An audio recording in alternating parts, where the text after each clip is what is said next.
Need a ride? Time to call Glam Cabs. Service with a smile.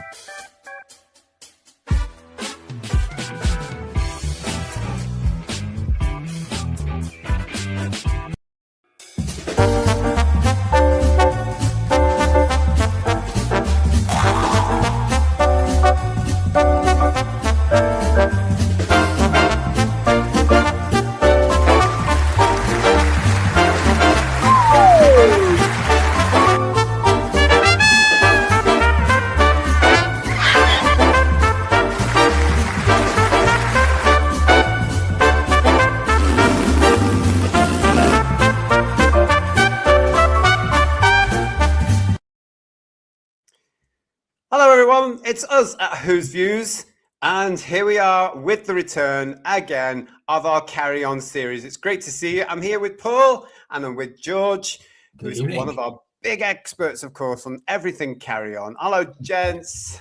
Hello there, how you doing? I'm so excited about this one, everybody, because as you can tell, we are going to be reviewing Carry On Cabby in this one.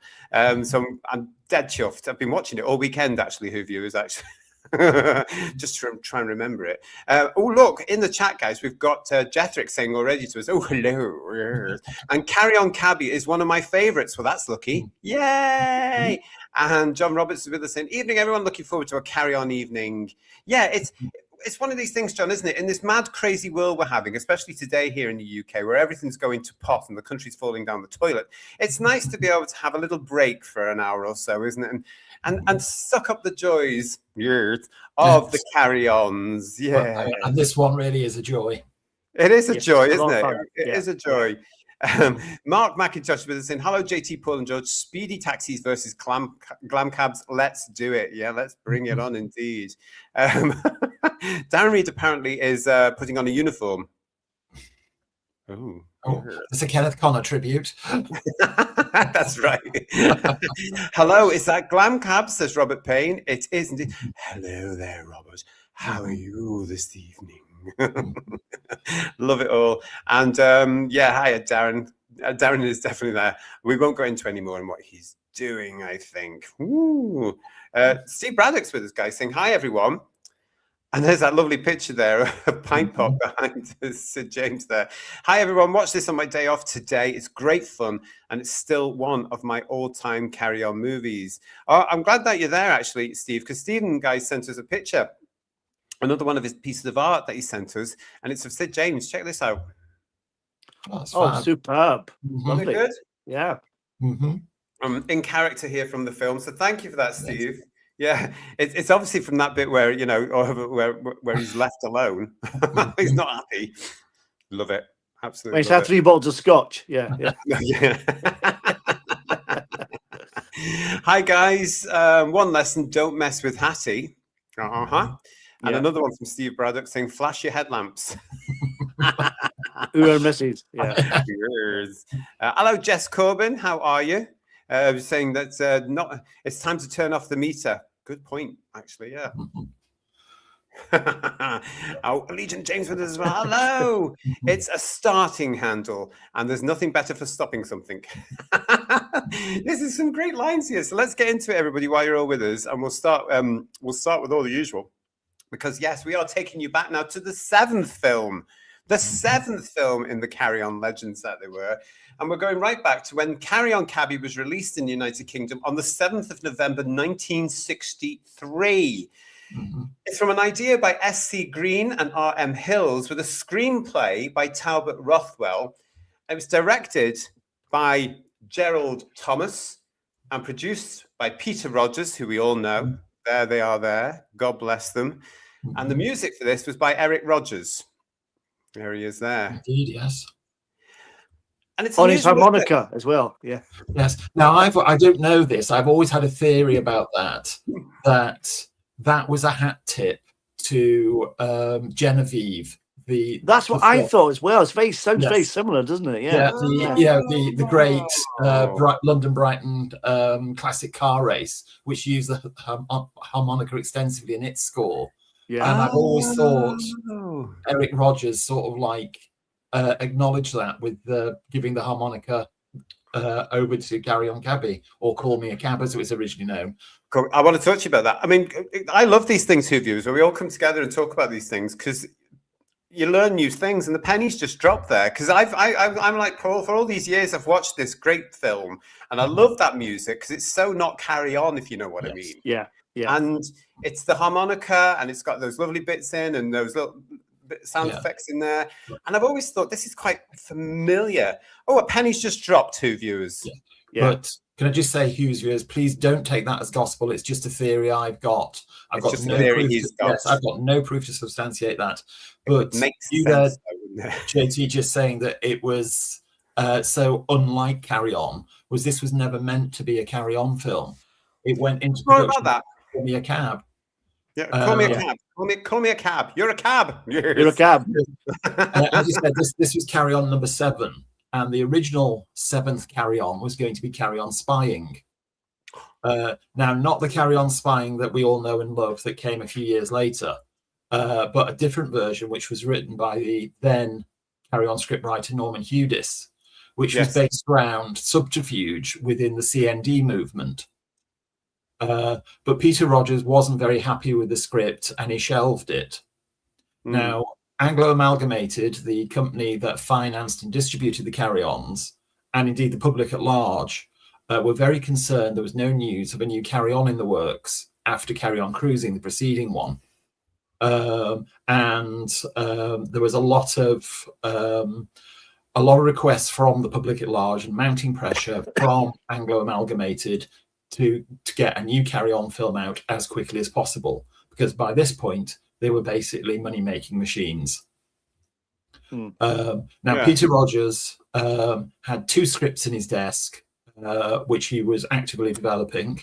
The first one he was sent to on spec by a comedy writer called Talbot Rothwell, which was called Poop Decker RN, which was a high seas comedy. Peter liked the script very, very much and wanted to put it in production. It eventually became Carry On Jack, which was the one after Carry On Cabby. Yes, very strange one. Yeah, that's a very strange one. Yeah. The other film, the other script that. Sorry, I'm getting ahead of myself there. Peter Rogers then contacted Talbot Rothwell and said, "I liked your Poop Decker script. It'll need some development. Have you got anything else you can send me?" So Talbot Rothwell sent him a script for a comedy film he was working on called Call Me a Cab, based around, and it was a War of the Sexes type thing, based around 2 opposing cab companies, one all male, one all female. Yeah. Peter really, really liked the script, but felt it needed working up. He had another script in his desk called The Streets of Town by Morecambe and Wise's script writers, Mills and Hills. Hills and Green. Sorry, I beg your pardon. Hills and Green, I beg your pardon. Yeah. Basically, what happened was the 2 scripts were merged together, and elements of the Streets of Town script were added to Call Me a Cab to beef it up. And that's where the full script came from. The most noticeable thing of the Streets of Town that went into Call Me a Cab was the finale of the film with the big taxi chase. Yes. To corner the villains. That was the original ending of the Streets of Town. So that's how Call Me a Cab came about. Wow. It went into production as Call Me a Cab. It was never intended to be a carry-on. In fact, if you've ever seen any photographs from the production of the films, you can see the clapperboard very clearly in a lot of photographs, and it says "Call Me a Cab" on it, not "Carry On Cabby." Right. It's amazing. If you listen to the music of the film, as you were saying before, you know that opening refrain. Just listen to it. It says "Call me a cab, call me a cab, call me a cab" over and over and over again. Sid James's last line in the film as the end credits roll is "Call me a cab." Yeah. And it was literally at the very, very end of production that Peter Rogers took the decision to make it a carry-on film, and it became Carry On Taxi. Oh, not the same. No. Yeah. A whole campaign was prepared, a marketing campaign was prepared for Carry On Taxi, and then it came to light that Sid James, by the time the film went on release, would be starring in a BBC sitcom called Taxi. Oh. So to avoid any confusion and any possible legal wrangles about it, it was changed again to Carry On Cabby, spelled C-A-B-B-I-E, and then it finally got changed again, Carry On Cabby, C-A-B-B-Y. That's a much better title. Much better, much catchier. You Yeah. got there in the end. I Yes. love that. Just thank you for that, because I love that, because this is a famous film for not being tailor-made to be part of the Carry On franchise. Mhm. And it's nice to hear the story behind it, because it's become one of the most fondly remembered in the Carry On fandom. Well, it is certainly the most grounded and warm-hearted of the Carry On scripts.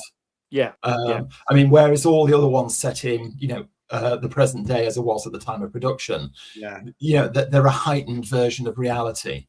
Yeah. I'm not saying this is kitchen sink, but this is so relatable. Yeah. And I think that's what gives it real warmth, a real charm. It's certainly not as slapstick as the ones that I tend to love. But anyway, John Keeley, thank you, John, for your super chat, who's saying, good evening, gentlemen. Well, good evening to you, mate. I hope we're all well. In these current inclusivity days, these Carry On movies would never be made now, but thank feck I have them all on DVD. Exactly. They can't take them away from you on their DVD. They can trim them down on ITV3. Oh, yes, they can. They're surely going to be 5 minutes long soon, but you've I'm going got to say, the the ITV3 screenings, I think the trailers run longer than the films. Yeah, that wouldn't surprise me.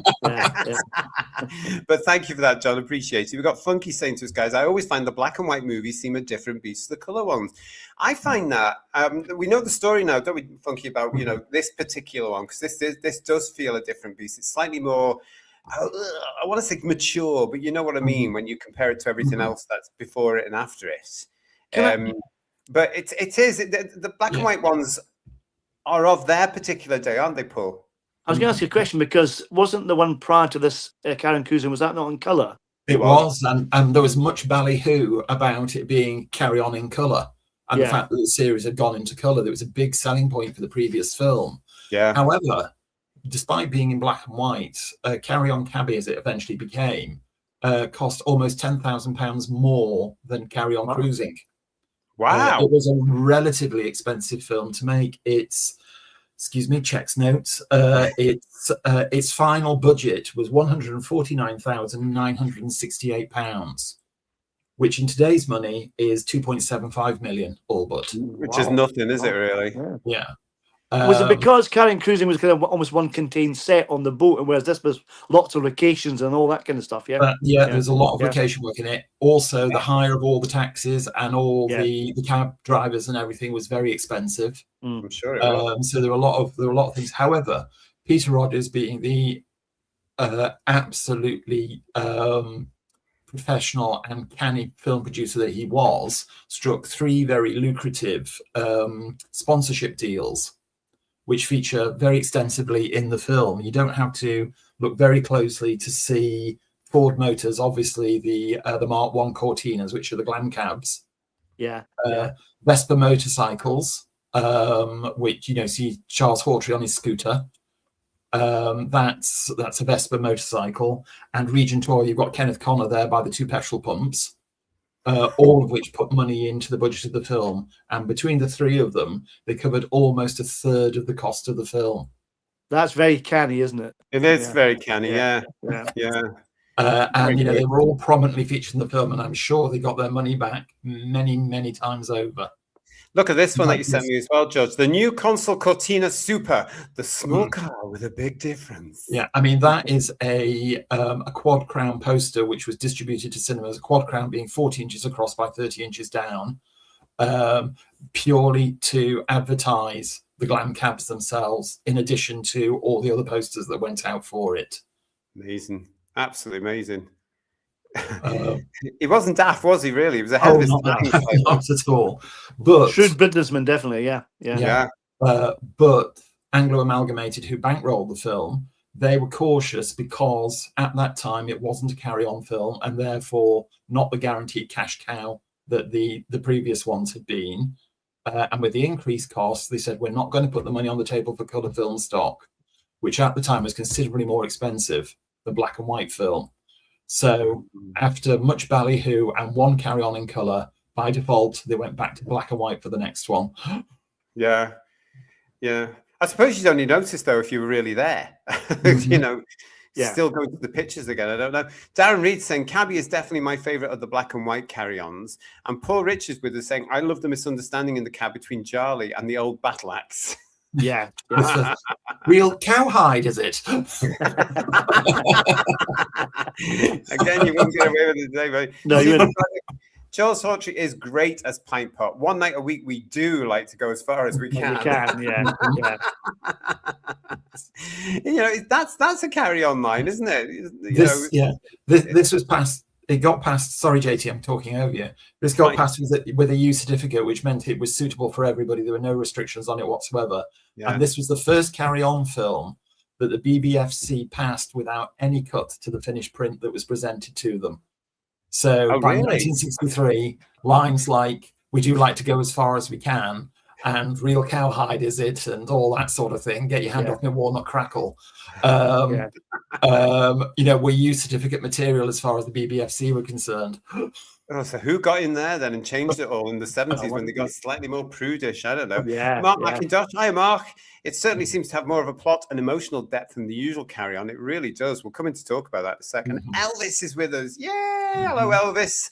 I knew he was still alive. Yeah. In a scene with Liz Fraser and Hattie, there is a print of horses in the background. I have the same picture from the 1960s, and it was only available from Boots. Yes, I remember those ones in Boots. Several lovely pictures. Is this the one of them where they're standing by the water going, "Oh no, it looks too cold"? Wild horses in the moonlight. Yeah, that's the one. Yeah. Trim down the ITVs. Oh, matron, says Funky 1473. Steve saying to us, there were more innocent times. Can you just imagine getting a job as a woman flashing your legs with no qualifications? It was just pure fun. Now that scene is brilliant. Because that scene with Hattie Jakes when she sets up the business and she's interviewing the girls for the. You wouldn't get that today. You wouldn't be allowed to get that today. But there we go, where it's just all about getting one up over the very fickle men, isn't it? Really. That's the thing. I think that's why they get away with it more. Because if Sid James was doing Hattie's job and vetting the drivers, that'd be really dodgy. Because Hattie's doing it, it's less dodgy. It's still a bit dodgy, but it's less dodgy. You know what I mean? So I mean, when that girl comes in, you've got the job. She didn't even open her mouth to say anything. And that's what it's all about. That, you know, when she goes into business for herself, that's why Glam Cabs is just genius. It's absolutely genius. This is just a brilliant film, actually, isn't it? As we're talking about, it's a slightly different film, everybody, isn't it, to anything else that goes out. It is slightly more domesticated. I think this is one of the only times it's not, we've repeated Loving before. And there's that whole thing there about a relationship that isn't working, you know, again, played by Sid and Hattie. But here, it's really more believable. It's not as comedic. This is really a drama in a sense. This is a marriage that's on the rocks. I think this is the only time in the Carry-Ons where the cast are playing characters rather than caricatures. And I'm not belittling the other films at all by saying that, because the performances in the other films are phenomenal.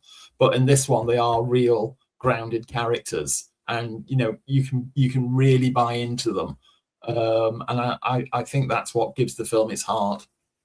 And Kenneth Connor as well is really restrained in this, isn't he, compared to other performances, which is lovely as well. It's a nice performance. It is actually, yeah. It really. I mean, there's some lovely performances all around here as well, isn't there? You know, you've got the whole thing with Kenneth Connor going on, where he is actually he's restrained in the comedic timing he has. He's very restrained, isn't he? He could throw a lot more into this. But I think you're right, George. There's this whole thing about they've got hold of this script and they've realised. I mean, this has more in common, I think, with me to the Ealing films.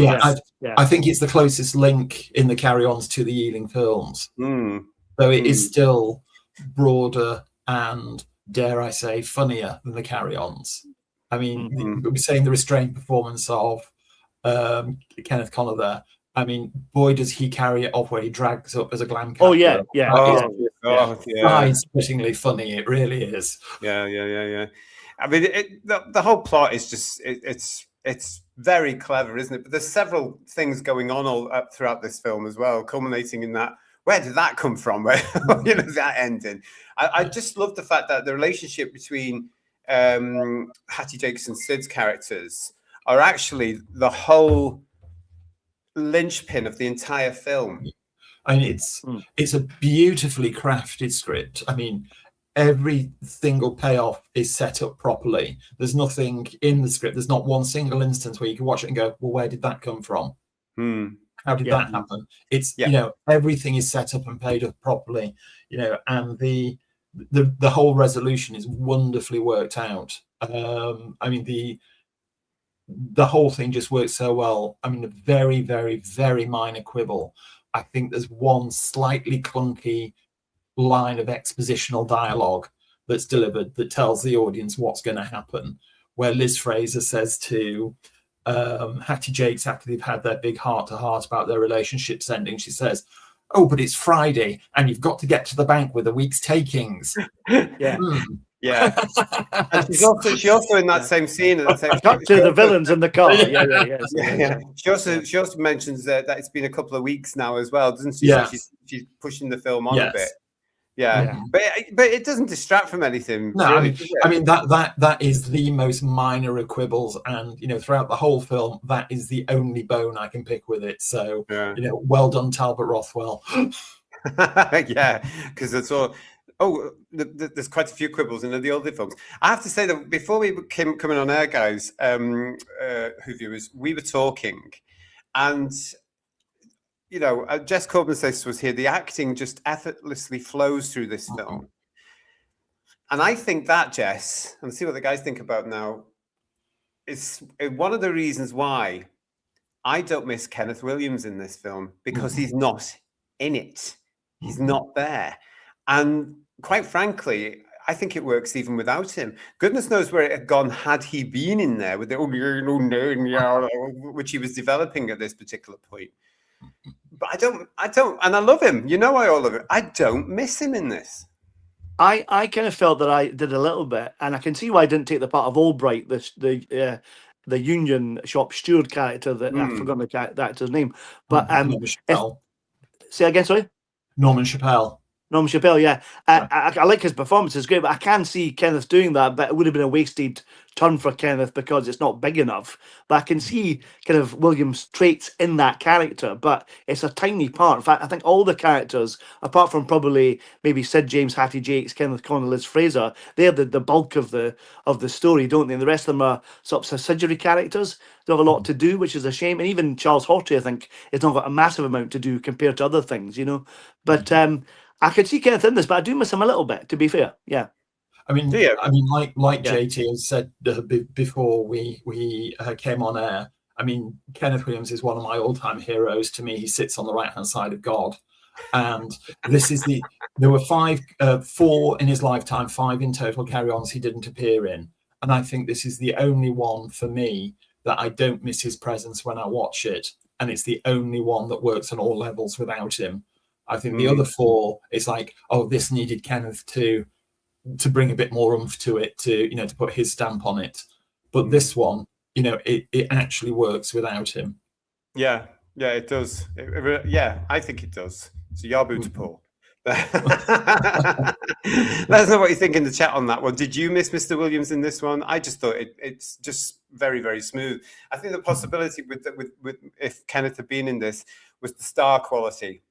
Yeah. I mean, as Paul said, he was originally offered the role of Albright in it, and he turned it down. He did say he turned it down because he didn't want a supporting part in somebody else's comedy film, because it's very much a vehicle for Sid James.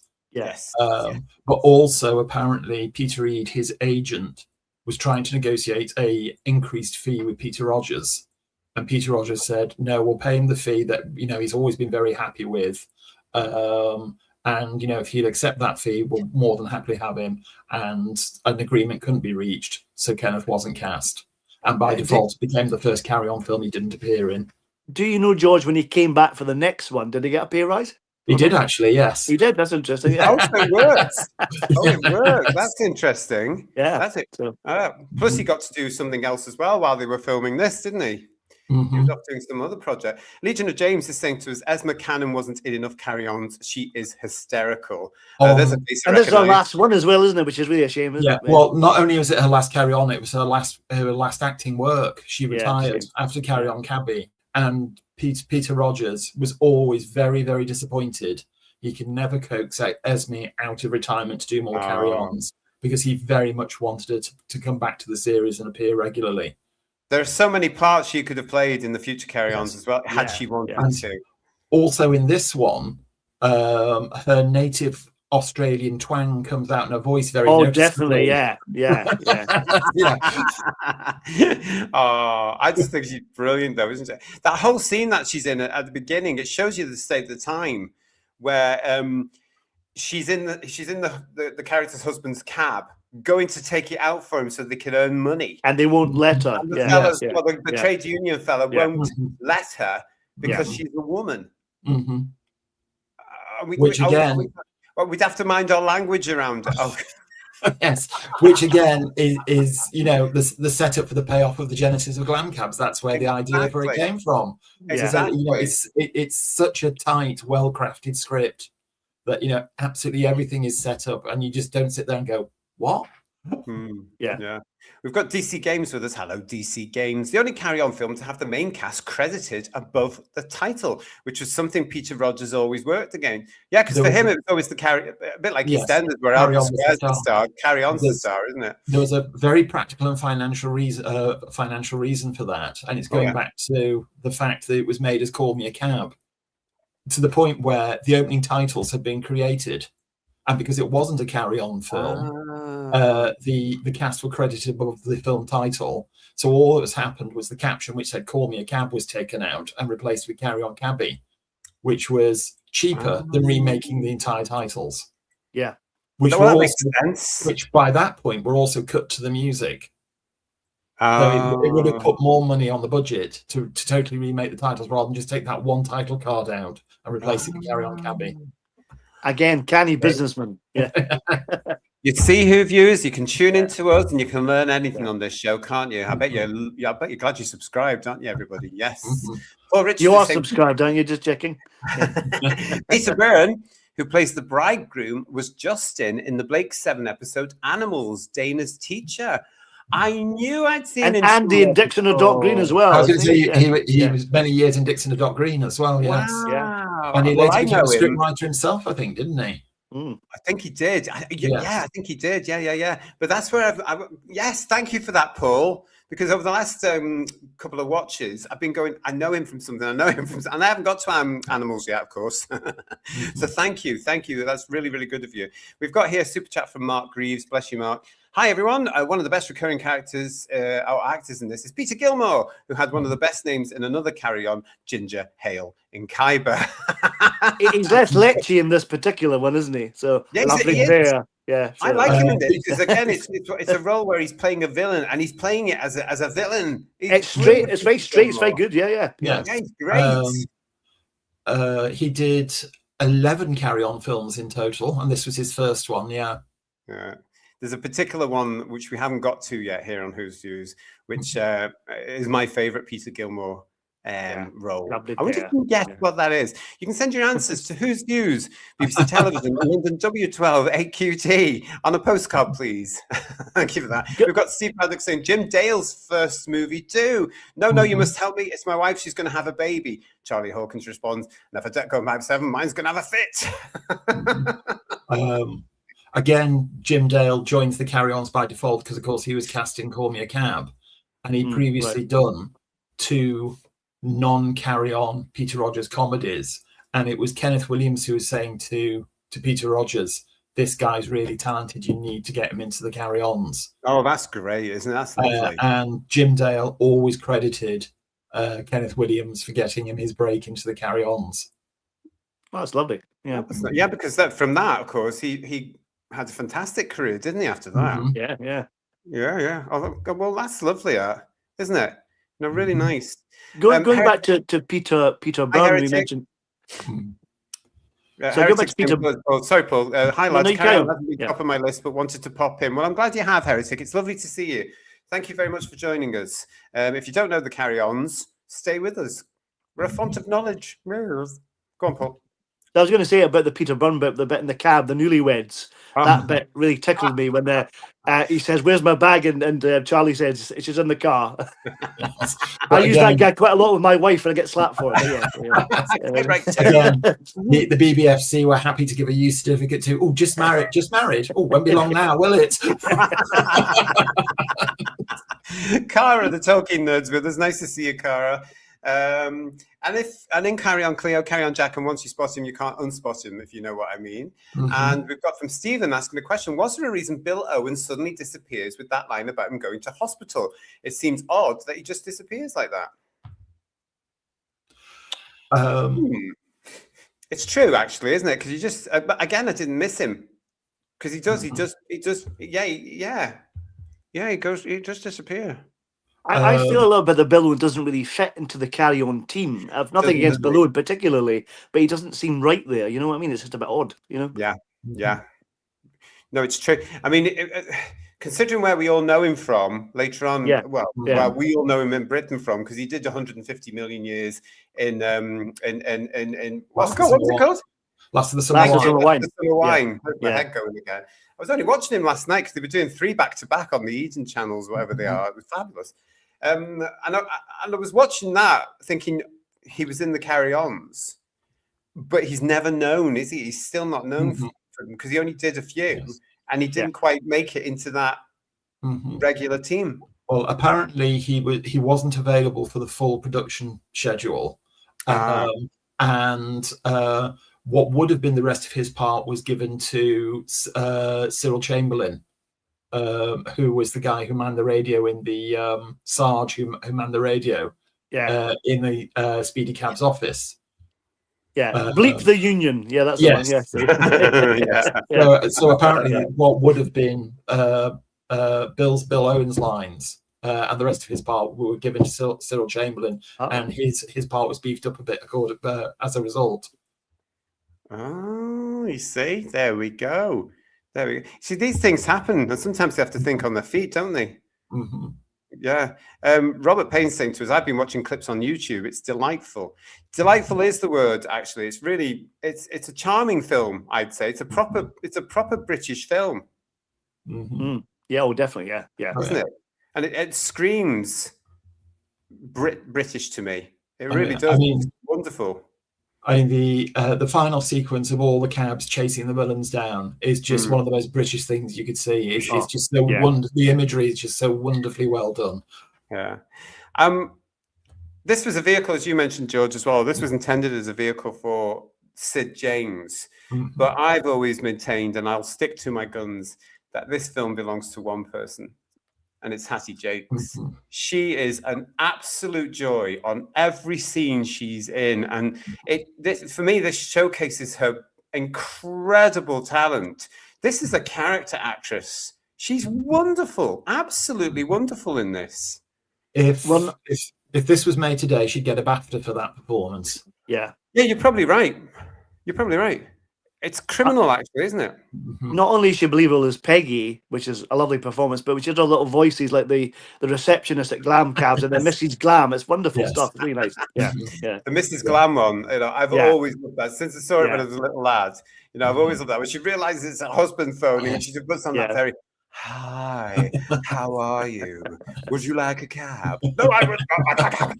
I love it when Sid describes what she's like. Oh, she's an old battle axe, probably. But not only that, and Sid James things like, he ends the lines with a moustache, and the look on Hattie Jakes' face is It's just a genius part of the script, isn't it? Because as you mentioned, George, it's the battle of the sexes, and it is the battle of the sexes. And the women win when they set up. I'm not quite sure exactly why the girls start to win.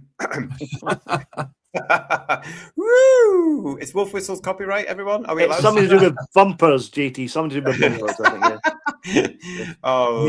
The lady who's sitting on the bonnet there with the blonde hair, that's Valerie Van Ost, who appeared in several of the Carry-Ons. And she later went on to be one of the most influential casting agents in Britain. Did she? Yes. Wow. Sadly, she passed away a couple of years ago, but she became a very, very big industry figure. That's a Carry On line in itself. But again, she had nothing but happy memories and fondness for her Carry On association. Amanda Barry does a lovely turn as well in this, don't you think? She's very lovely yes. comic timing, and you can see why she got Cleo, can't you? Because it's fantastic, because she's really good in this. It's quite funny though, isn't it? That we've said that these girls are all hired by Hattie's character simply because they look good, and that's it. That's it. All they're after is getting the fares. That's all they're after, and they've got to use all the charms within reason in order to get the fares. But Amanda Barry's character comes along, and she's just so, oh, hello, darling. She's like Tim Nice but dim, but she's not stupid at all. Could I have oh, what was it? Oh, yes. A wad and a cup of char. She's obviously very well to do this particular character, and she's just come along for some reason to drive this cab with all these girls. And I always think, there's a spin-off there. I want to know more about this character. Where's she come from? Is she a lady something? I mean, Amanda Barry is fondly remembered, and rightly so, for Cleo in Carry On Cleo. Yeah. But she more than holds her own in this as well. Oh yeah. She wouldn't be the only one there. Calling Anthea, can you go to Station Road and pick up a gentleman? Of course, darling. I've been picking up gentlemen since I was 17. Just brilliant lines. Again, you probably wouldn't get away with that one today. No. Would you? But I mean, it's just fantastic. The whole cast. You've got what's become the regulars now. To an extent. Okay, yeah, we're going to get additions, but you got them there. They're loving this script and they're going for it. Then you've got people like Amanda Barry coming in, just understanding as well that they're doing a great job here. This is a lovely project. This is a lovely script to do.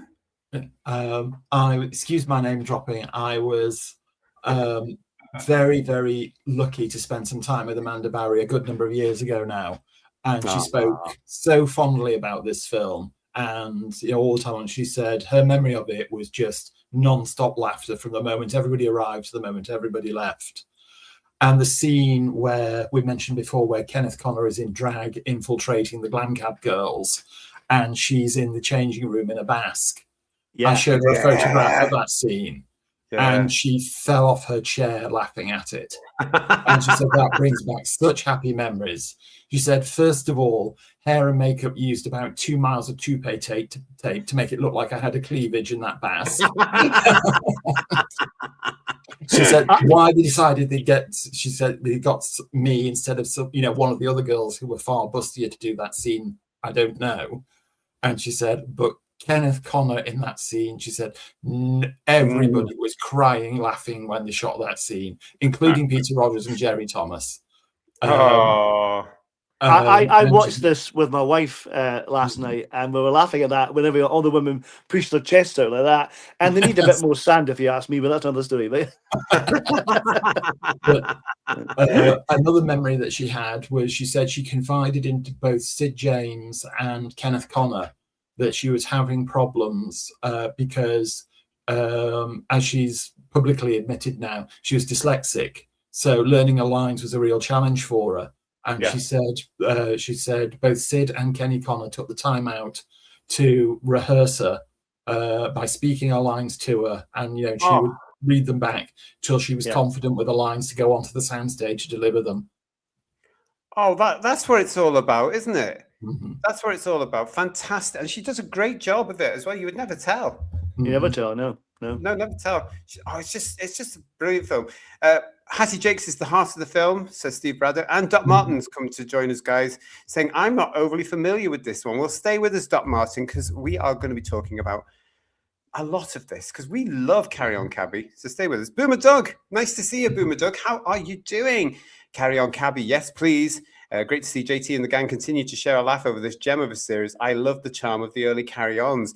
Now, that's a great point. That's Boomer Dog, really what I was trying to say as well. This does have a charm, and it's a quintessential British film charm. You can see the beauty of this film, even down to its production. It's done in a way that we've lost the ability now, and it's such a shame that we haven't retained the ability. I'm sure the skills are out there somewhere, but if we were still making films like this today, with this quality, with this ability, with this talent, on that amount of money.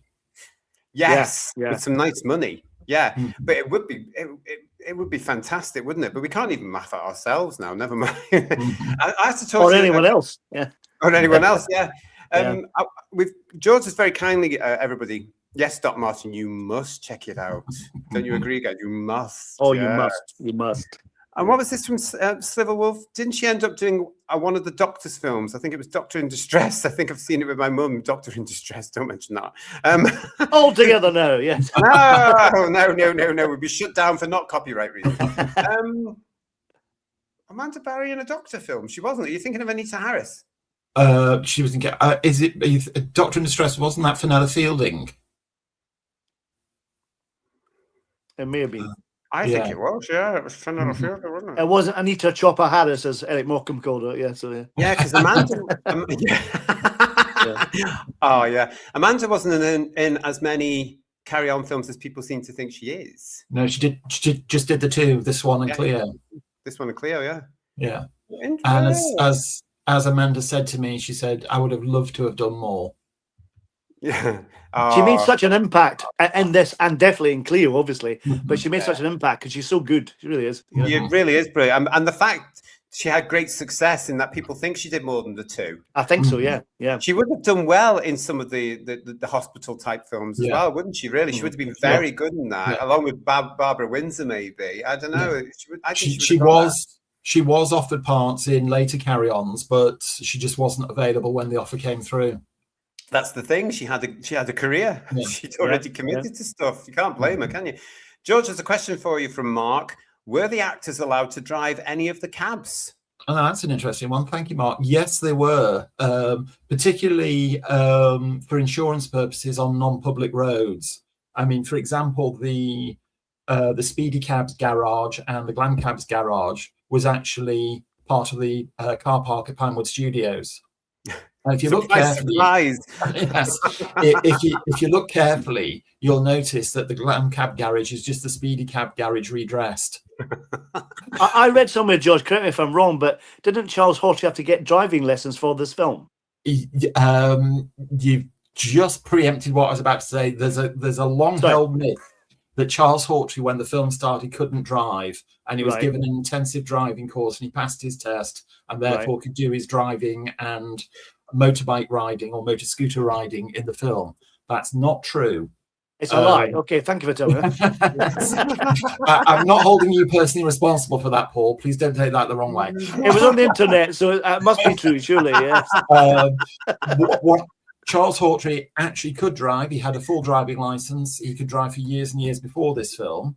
However, his license was suspended because he was done for drink driving. Ah, right. Well, I was going to say that would have come in at some point. It was bound to, the poor fella. Yeah. So he couldn't drive on a public road. So the shots you see of him, particularly riding the Vespa motor scooter, are on non-public roads, like, you know, the shot within the confines of Pinewood Studios. The scenes where you see his character driving a cab or on his motor scooter out on the public road, somebody's doubling for him. I love and that. There's a quick cut to him either getting out of the cab or taking his helmet off. You see, that scene where he's driving could have been used against him in court, really, couldn't it? Yeah, true. No, it was all done with a double and editing to make it look like he was driving. It was so funny that character, again, it's a typical Charlie Hawtrey character, and he makes it a typical Charlie Hawtrey character. And that whole nah. The bit that disappointed me is at the end when we know these cab gets stolen by the villains. I know, jumping ahead a little bit here, but he comes to the office. He's on the Sid's on the radio trying to get him, and where are you? I'm at the office. And I expected him to go, well, hello, when he came in, but he didn't. I was disappointed. Well, hello, or something like that. You know, he didn't. Where are you? I'm at the door. Yeah. We've got a super chat from Heretic. Thank you, Heretic. It's not true. Oh, this is because I was saying we don't get much laughs today, but it's not true. We're too busy laughing at the government. I'm crying at the government. Heretic. But this is the brilliant thing about having a carry-on film review right now today, isn't it? It takes us away from all the madness and all the madness in Doctor Who and everything else as well. All the crap we have to deal with. Let's have fun. That's what the carry-on reviews are for on our channel. Darren is saying to us, can never quite work out whether this is Hattie's or Sid's film. Both never quite have the moral high ground, and their motives are, in their own minds, for the greater good. I know what you mean. I think from a character-wise, for me, I think it's always Hattie. You know, that's why I've used her in the thumbnail. This, for me, is Hattie's film and her character's film. It was. I mean, I agree with you, JT. This is Hattie Yates' finest Carry On hour. It was also her favourite Carry On film. Oh, was it? Yes. Oh, that says a lot. This is the one that she really loved. I mean, you know, her magnificent turns as matron in all her guises throughout several films. You know, you can't fault those, but this one really is the icing on the cake. The problem with the matron characters is that it's more or less the same character, isn't it? Really, for Hattie, always another matron. How do you play How do you play three different matrons? Yeah. Although the first time she does it, there is a significant difference to the ones that come in the 70s. Yeah. We'll get to that in time. But this is this is more in tune with her career, I think, to date, when you look at the work she's been doing, you know, through Variety and into the music halls and radio and stuff. Radio, because this is actually a real woman. Yeah. I mean, also, it's all the more remarkable when you take into account that she was going through a very tumultuous time in her private life while this film was being made. Her marriage to John Le Mesurier was breaking down. She was having a very tempestuous, beg your pardon, wrong teeth, tempestuous relationship with a younger man. In that docudrama thing they did for the BBC. It's set on the Carry On Cabby set, isn't it? Where she meets this young guy. Now, I have to say about that is without doubt the most faithful recreation of a Carry On set that's ever been done. You know, when you're taking the likes of Core Blimey or Fantabulosa, that is the most accurate recreation of a Carry On by far. I mean, the attention to detail is phenomenal. You know, the recreation of the Glam Cab girls' uniforms, the Glam Cab signs on top of the Ford Cortinas, you know, they're all exactly as they were. Amazing. It does take a few liberties with Hattie's life to make a drama out of it. But that's what I was going to ask about that. The in that the docudrama, there's a bit on This Is Your Life. Is that accurate to her life? Because of they had to keep the pretense up on This Is Your Life. They're a happily married couple, but obviously they weren't, clearly. That episode of This Is Your Life still exists, and I think it's on YouTube. Apparently, the Hattie Yates absolutely hated being This Is Your Life. She hated it because she knew it was one great big sham because her private life was falling apart. Yeah, well, I can understand that, and you can actually see John Ramirez as well. Really, incredible. Well, it's difficult for the both of them. It really, really is. It's very difficult for both of them. That scene after the girls are sabotaged and they use I know you said Willie's there. Their wiles to get their cars fixed. Blimey, they're carrying spares. That again shows the fickleness of the fellas, doesn't it? Really, because their business is being wiped out effectively in the film. And the only thing that Charlie can think of to do is get them, nobble them. And again, it shows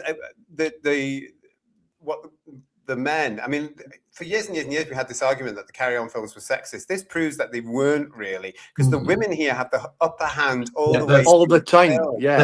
They're smarter. Even when something goes wrong with the cabs, and the fellas come up strangely and conveniently to try and nick the fare, the girls have got it all in hand. Oh no, it's all right, darling. And the fear of repairing the car, changing the wheel, whatever, it's brilliant. Even the vicar guy there says, "Oh no, I'm quite happy here." Absolutely brilliant. Boomer Doug telling us that Amanda Barry was in Doctor in Distress, apparently, an uncredited role. Okay, thank you very much. Thank you very much. Just to stress, not the song, not the Phew, stony ground. And sad seeing Charlie look so ill as Dracula on Runaround, says Frankie Stanage. And it only took 6 weeks to make. I bet there's no film produced now that can be done on that kind of budget and schedule. Well, certainly not on that sort of budget. Yeah, it went into production on the 25th of March 1963, and its final day of shooting was the 7th of May 1963. So really quite That's why they were able to churn out so many carry-ons, because of the tight schedule, wasn't it? Bang, bang, bang. Don't forget at this time, not only were Peter Rogers and Jerry Thomas making the carry-ons at the rate of about 2 a year, or 1.5 a year, they were also doing other films in between. Mm-hmm. You know, they were doing things like Nurse on Wheels, Twice Round the Daffodils, Raising the Wind, Watch Your Stern. They did a whole host of films running in tandem with the carry-ons. Well, let's have a look. Now, George has very kindly, as usual, sent us some fantastic little pictures here. Now, these are the pictures that we were used to seeing when we were all young and innocent. Yes, we were once upon a time. That's going back a bit, yeah.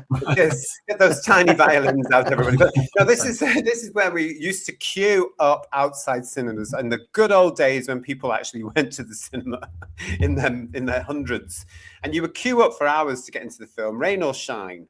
It's a very British thing to do, queuing, isn't it?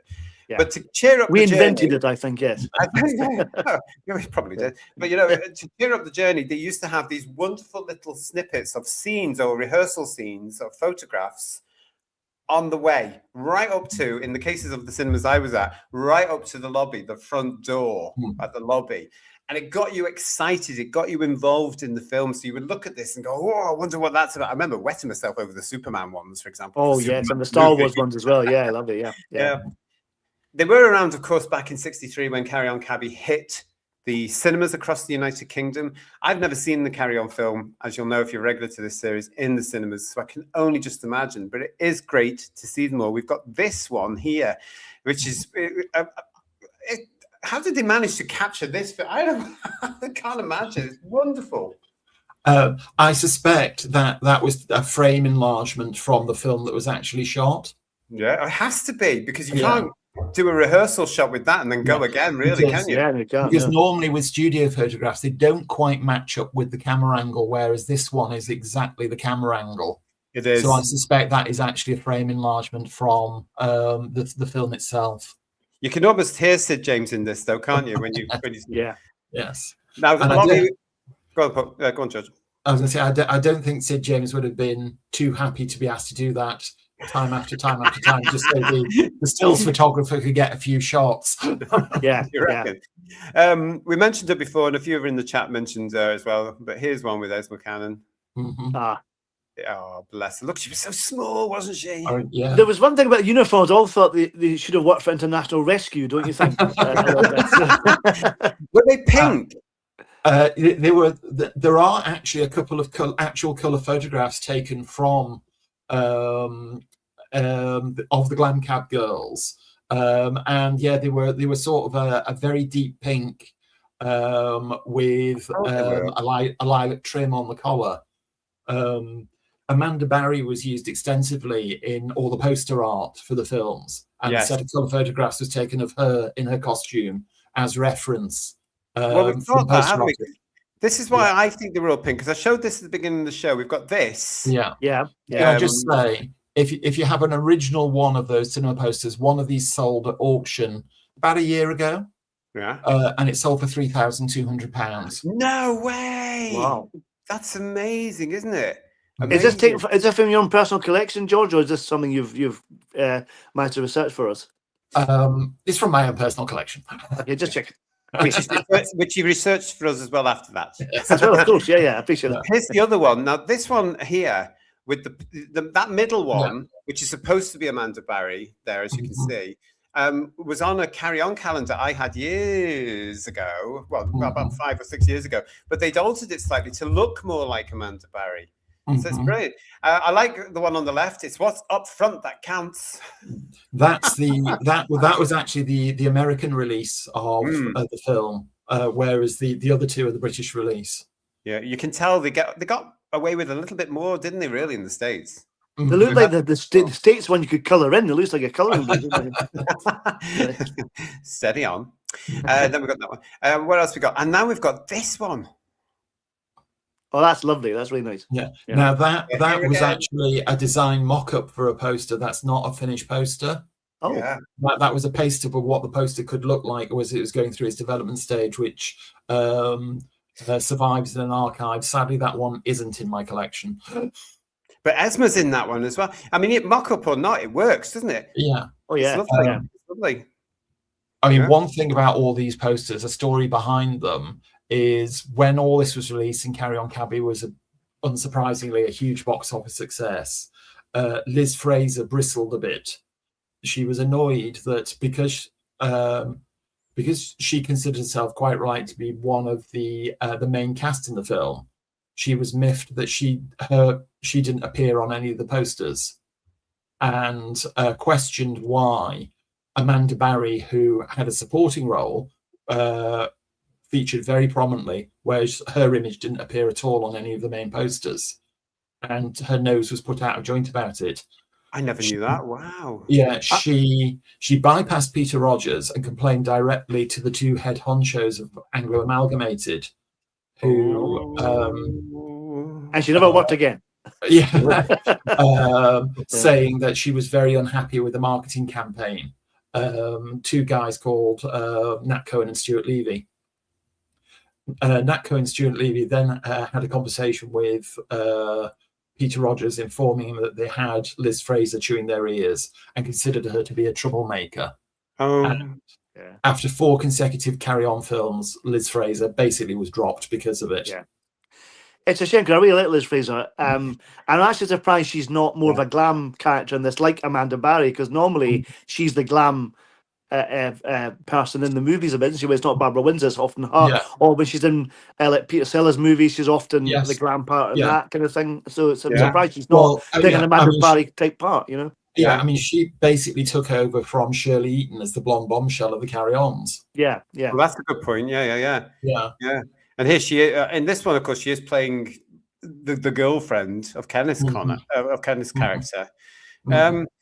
It's a role that it suits her, though, isn't it? Really? Okay, I know what you're saying, that she could have been she could have easily been one of the Glab girls. They didn't get much to do in this film. She's had a lot to do because she's Hattie's character's best friend. Yeah. Oh, it's a shame. It's a shame, isn't it? That is a shame. It's weird. Liz Fraser turns up in the Dad's Army movies, Mrs. Pike, which is really weird. You know? Does she? I mean, she did return to the Carry Ons about 12 years later. She had a supporting role in Carry On Behind, by which time the Carry Ons were being distributed by the Rank organisation. So any sort of issues with Nat Cohen and Stuart Levy obviously didn't come into play.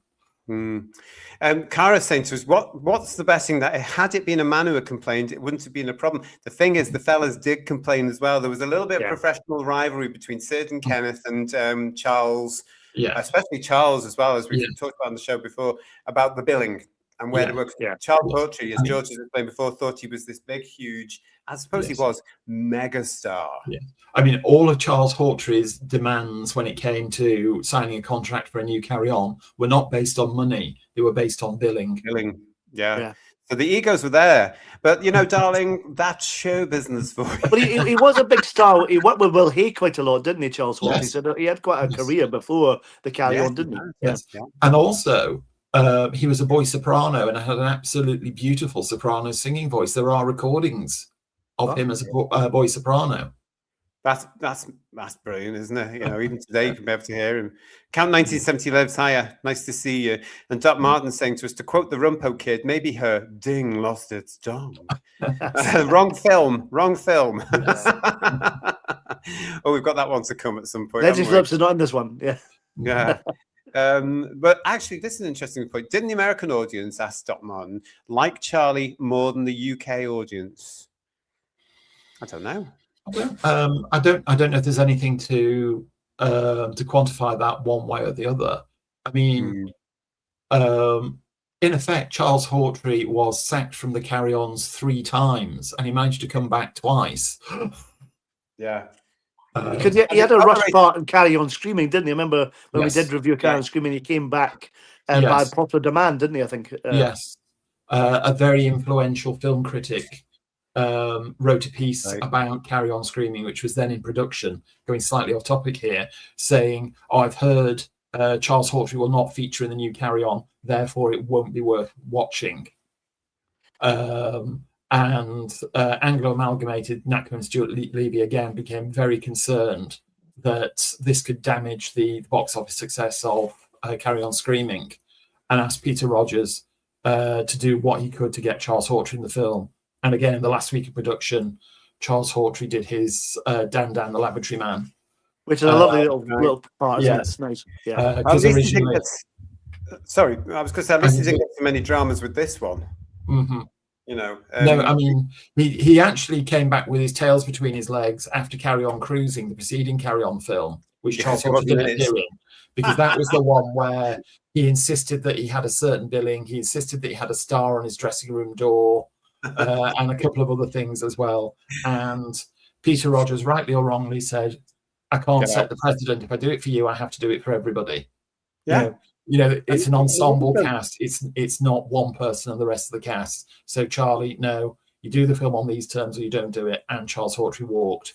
Yeah. But he came back apparently quite meek and mild for what became Carry On Cabby. And there we go. There we go.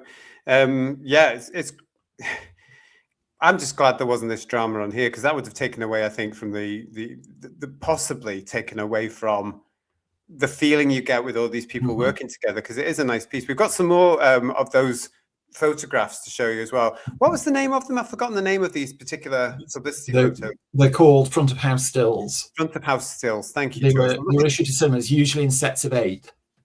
Look at this one with that great big Regent sign at the back. Look at that. Again, in return for the very lucrative sponsorship that Regent paid for the film. Yeah, I love that picture, Paul.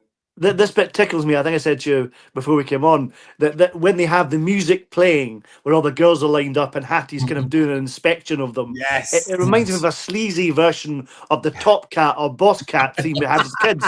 Yes, and there's Valerie Van Ost again bumping bosoms with Hattie Jakes. Yeah,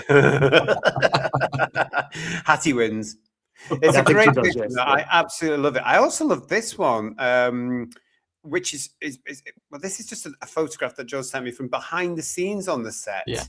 Now this is one I'd never ever seen before. I love this. Look at that equipment that they use. Yeah. Photographs like this of the actual production of a film or a TV show, I find absolutely fascinating. You know, me too. Yeah. But going back to what I was saying before about being called "Call Me a Cab," if you look at the clapperboard at by Kenneth Connor's knee, you can just see it says "Call Me." The film's title is Call Me a Cab, not Carry On Cabby. I wish I could zoom in on that, but unfortunately I can't. So you're going to have to freeze it all later on, everybody, and do it yourselves. But I love that. I just look. I mean, just look at them all. Oh God, it's amazing. Oh, a bygone age, isn't it gorgeous? Absolutely gorgeous. We've got another one. This one is a lovely one here. Oh, bless. Look at Charlie here, played by Sid. Heartbroken, actually, because the missus has left him. I love the wonderful assumption then that men can cook and the place is completely wrecked and he burns everything. It's wonderful. I love that. Yeah. And they can't wash up either. Yeah, they can't. Yeah, it's wonderful. It really is. Yeah, you just can't cope. Brilliant. That's it. Yeah. No, that's it. What's this one? We've got this one here. Oh, look. Poor old Charlie Hawtrey. That's the couple that we talked about or mentioned a bit earlier. That's right. Yeah. The newly married couple. There's Andy from Dixon and Dock Green between Charlie and Sid there. Yeah. But that I wonder if that hurt him, because that scarf is getting pulled. Yeah. Fabulous. Absolutely wonderful. What else we got? Yeah. What gets me about this as well is the success of these films at the time here. And we've got some lovely pictures here. Look at this one. Here's Sid with some kids while filming the film. Mm-hmm. Isn't it lovely? That's lovely. I love all that. Yeah. And it's just magical to see this. And Sid looks like he's having a ball. It's lovely. It's really nice. Yeah. This is obviously on location. Yeah, that's in Windsor. Yes. Yeah. It's weird when you watch the film now, when you're sort of aware of just how small Windsor has got when it comes to the roads, and it's incredibly busy and expensive, but it's full of cars, isn't it, Windsor these days? And you see it like it is there, and you just think, oh, what a shame. Yes. Imagine trying to do that scene on the roundabout with Charlie going round. You couldn't do it. All the roads. Yeah. I mean, that photograph of Sid James being mobbed there I mean, that would never happen today because they'd never get past security. Yeah. Oh, that's true. That's a true point. Yeah. No, that's a true. But that's what they used to do. I mean, we've seen loads of pictures, haven't we, from Doctor Who of Tom or John with kids, loads of kids coming round and round, getting the autographs and not charging. It's really heartwarming, I think. I was going to say, George, I sent a link to JT earlier about, I know you're probably aware of this yourself, there's a lovely clip on YouTube of the Lord Mayor's show from 63, behind the scenes with some of the cast of Carry On Cabby in colour. Yeah. There's no sound on it, it's really lovely. Yeah, it's a great piece of footage. Yeah. Also, we'll put it in the link for you all, everybody, after the show. We'll put it down in the comments, okay? So you can have a look at it. It's nice. It's a silent, cine film type thing, but it's really quite fun. Yeah, that tied in with Prince Charles as he was then, and then a teenager visited the set of Carry On Cabby, and I think that there was a connection between that and the Lord Mayor's show, because James Robertson Justice was also there with Prince Charles on the set of Carry On Cabby. There's a name. Mm-hmm. How lovely. What's the bleeding time? Lots of chat from you all. Thank you very, very much. Funky's asking, was Sid James still on at Hancock at this time, or had he been let go? I think by this time he'd been let go by this point. I think. Yeah. 63, isn't it? So Hancock gone to ITV at this point, hadn't he, with Terry Nation for a bit? Yes. Or before Terry Nation split up with him. And the PVFS, it's good to see you. It's very rare to see that nowadays, i.e. actors with kids, especially genuinely. And he was obviously loving it, wasn't he? Absolutely loving it. You could see all the children thronging around him were loving it as well. I mean, just look at the expressions and all the faces. Look at him on the right as well. He just can't quite believe it, can he? Yeah. It's just lovely. George, you might know this, but was Sid James doing Citizen James at this point, or was that earlier? I'll have to check. My gut reaction wasn't Citizen James a little bit later than this? I think it was. I'm not sure. I know that was done by Gordon Simpson, wasn't it? After the Hancock debacle. Yeah. So let's have a look at this one. There he is, looking very happy in his cab. Yeah, and you can just see him sitting in the back of the cab there. The character actor Ian Wilson, who was like the male version of Marianne Stone, that for about 20-25 years he appeared in just about every film going. Wow, that's wonderful, isn't it? Good for him. The one I always think of Ian Wilson was, if you know the 1963 film version of Day of the Triffids. Oh yes, yeah. He's the night watchman at Kew Gardens that gets. I know who you are. Yeah. That's an interesting adaptation of that book. Indeed, isn't it? Yes. Yeah, it's an artistic license. Yes. And also in that photograph is one of Peter Rogers' Rolls Royces, which he loaned to the production. One of them. How many did you have? How to rub salt into the wound. Yeah. You know, I'm going to pay rise, I've got another Rolls Royce. As the cast turn up on a bus, he comes in, hello, loves, how are you? They should have signed that percentages deal, I tell you. Yeah. Mm-hmm. There's one actor in this that does surprise me, isn't it? Because I'm quite familiar with him after this. It's Milo O'Shea.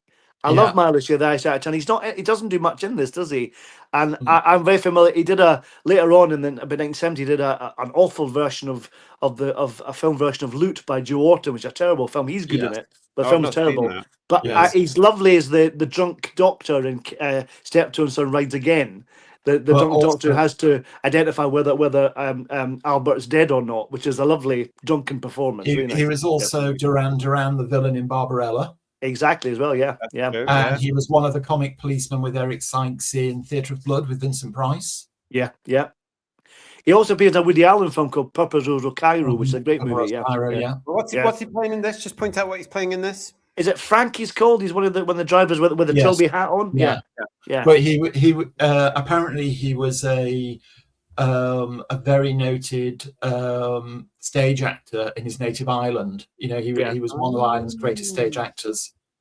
Well, He's that's got nice. very little to do in this. I think he's got like 3 lines or something, hasn't he? Not a lot. Yeah. Yeah. Paul Richards, I love what Paul Richards is saying here. I love the look of the old cafe serving lots and lots of tea. We need the distinctive British film back. I would love Yeah, I to think it's see called that. Builder's Tea, I think they call it. Yeah. Yeah. I vaguely remember these cafes from when I was a boy, being on street corners and stuff like that. And that's what they were like. They were sort of homely. Yeah, there was one on every bus station.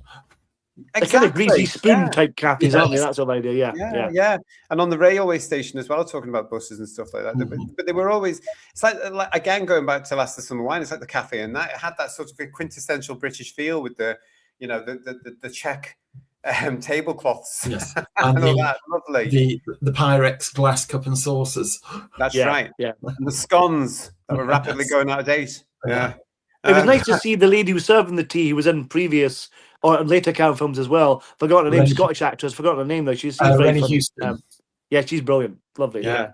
She's a real battle axe. Wonderful. We've also spoken about her in, of course, last year when we did Carry On at Your Convenience, didn't we? Yes. Yeah.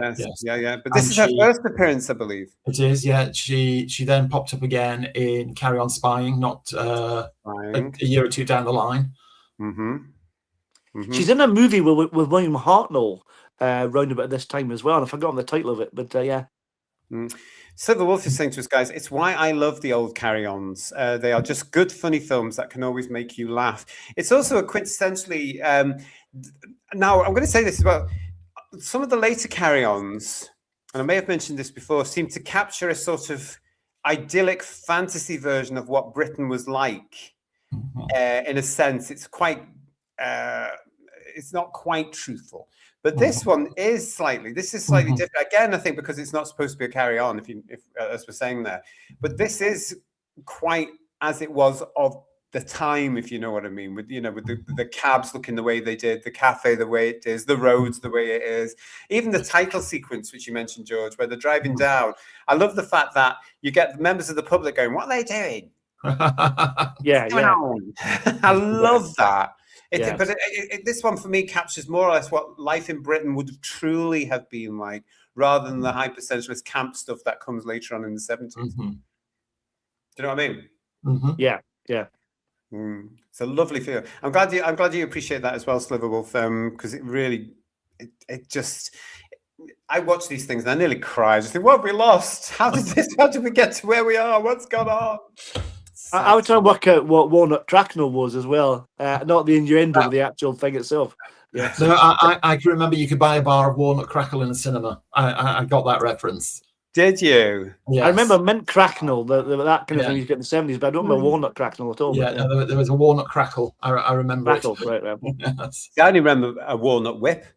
Yeah. Yes. And there was a chocolate bar that was something like it as well. Anyway, what we'll do is I want to ask you about these you sent through, George, because I've got 2 slides for these. Where were these from? Now these gorgeous. Are the picture strip adaptations of Carry On Cabby, obviously. Back in the days when every town had its own newspaper, a way that film distributors promoted the films was they would create these little picture strip versions of the films, which gave you sort of like the bullet points of the film to whet somebody's appetite, and distribute them to local newspapers. And, in the run up to whatever date the film was booked for in that town, the local newspaper, to help promote the film, would do these little picture strips. Now, that's a lovely bit of advertising, isn't it? Yeah. It's fantastic. Do you know what it reminds me of? I'll show you this again. It reminds me of Looking. Yeah. And the art is very familiar. But look at see that one on the bottom there at the very end. At last, the Glam Cabs team is ready. Brief uniforms, flashy cars, and lots of long legs on view. It's got a very TV comic feel about it, hasn't it? It is. It does remind me, as I say, of Looking later on. We've got that's slide 1. Here's slide 2 for you all at home. Look at this. When the Glam Cabs, driven by gorgeous young girls, first appear, Charlie and the speedy taxi boys treat it as a joke. But soon, the joke is wearing thin. Ooh. Beautiful artwork. Look at this, everyone. It's gorgeous. It's a proper comic strip. Yeah. Now, for practically every film that went on release, cinemas were sent what was called a campaign book, which was basically all the advertising materials and all the copy text that was available free of charge for cinemas to use to promote the film and get the maximum number of tickets sold in their area. And these picture strips appeared in the campaign books of films. It wasn't just the carry-ons that had these picture strips; all sorts of films did. Oh, I've never seen. I have never seen them, and if they're out there for the Peter Cushing Dalek films, I need them immediately because they're beautiful. But you can see from that, though, it actually says the story of the film. I'm surprised people didn't think, "Oh, I don't need to go and see the film," because that's what would happen today, isn't it? Oh, I know the film now. I don't need to go and see it. They are in effect an imprint trailer for the film. Yeah. But, did they do many carry-on versions of this strip? Did they do? I mean, right up to the 1970s. I mean, I've got a collection of campaign books for the carry-ons, and practically all of them have picture strip versions of the film, which give this to your local newspaper with your play dates to help promote the film. Did they do one for carry-on streaming, by any chance? Could that be wonderful? Yes. Yeah, lovely. Yeah. I'll send them to you, Paul. I've got them. I'll send them over to you. Oh, that'd be lovely. Thank you. Yeah. I heard them when we did screaming whenever it was. I don't remember. Maybe we did. I don't remember. Sorry, but that'd be lovely to see because I love all the monsters and that. They're great. Lovely. Yeah. Let's see what the guys are saying to us here. Mark Greaves is saying they're not trying to shove a message down your throat. They just wanted to entertain you. Yes, that's correct. Yeah. They left all that. They were pros. They were proper pros. They left any opinion or politics at the door. They probably didn't even talk about it amongst themselves on set that much. And then they just got on with it, or they wrote it, or they produced it, or they starred in it, or they directed it. They didn't need all the crap we've got today. That's why I'm off.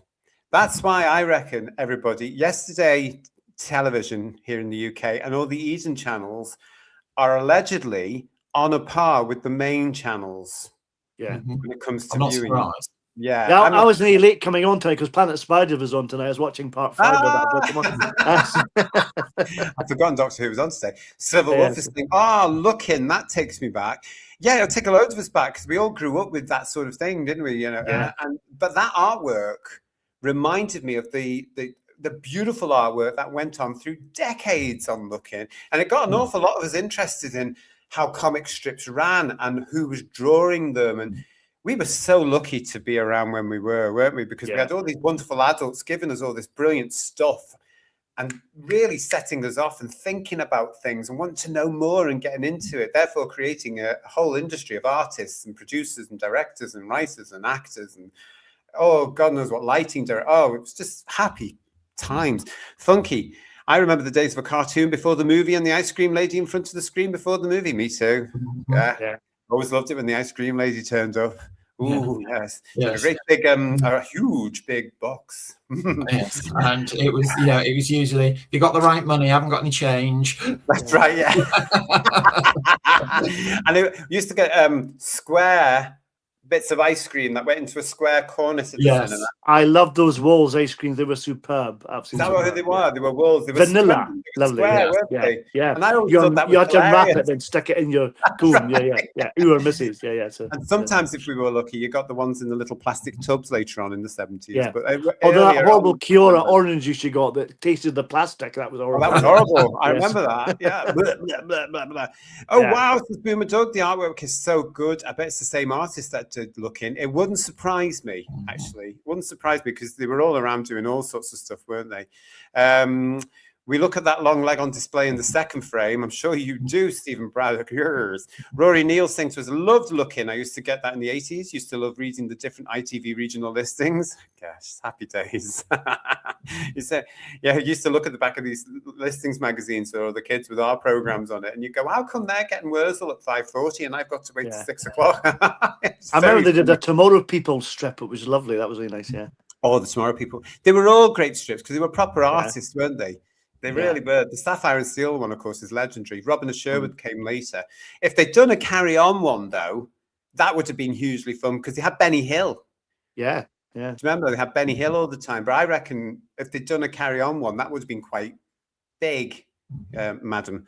Darren Reed, did any of the other carry-ons ever get this much promotion? They all got the same, if not more. I mean, the marketing campaigns, promotional campaigns, the carry-ons were huge because they were such massive business. Mm. This is one thing that's got lost in the mist of times now, and it's the other reason that I get very frustrated, who viewers, and quite annoyed at how ITV treats these beautiful British films by preening them every 20 minutes so they don't offend somebody stupid in the audience. I mean, because these made so much money for the British economy back in the day, and also for our fledgling at that point. Well, not even fledgling; it was actually dying industry. Yeah.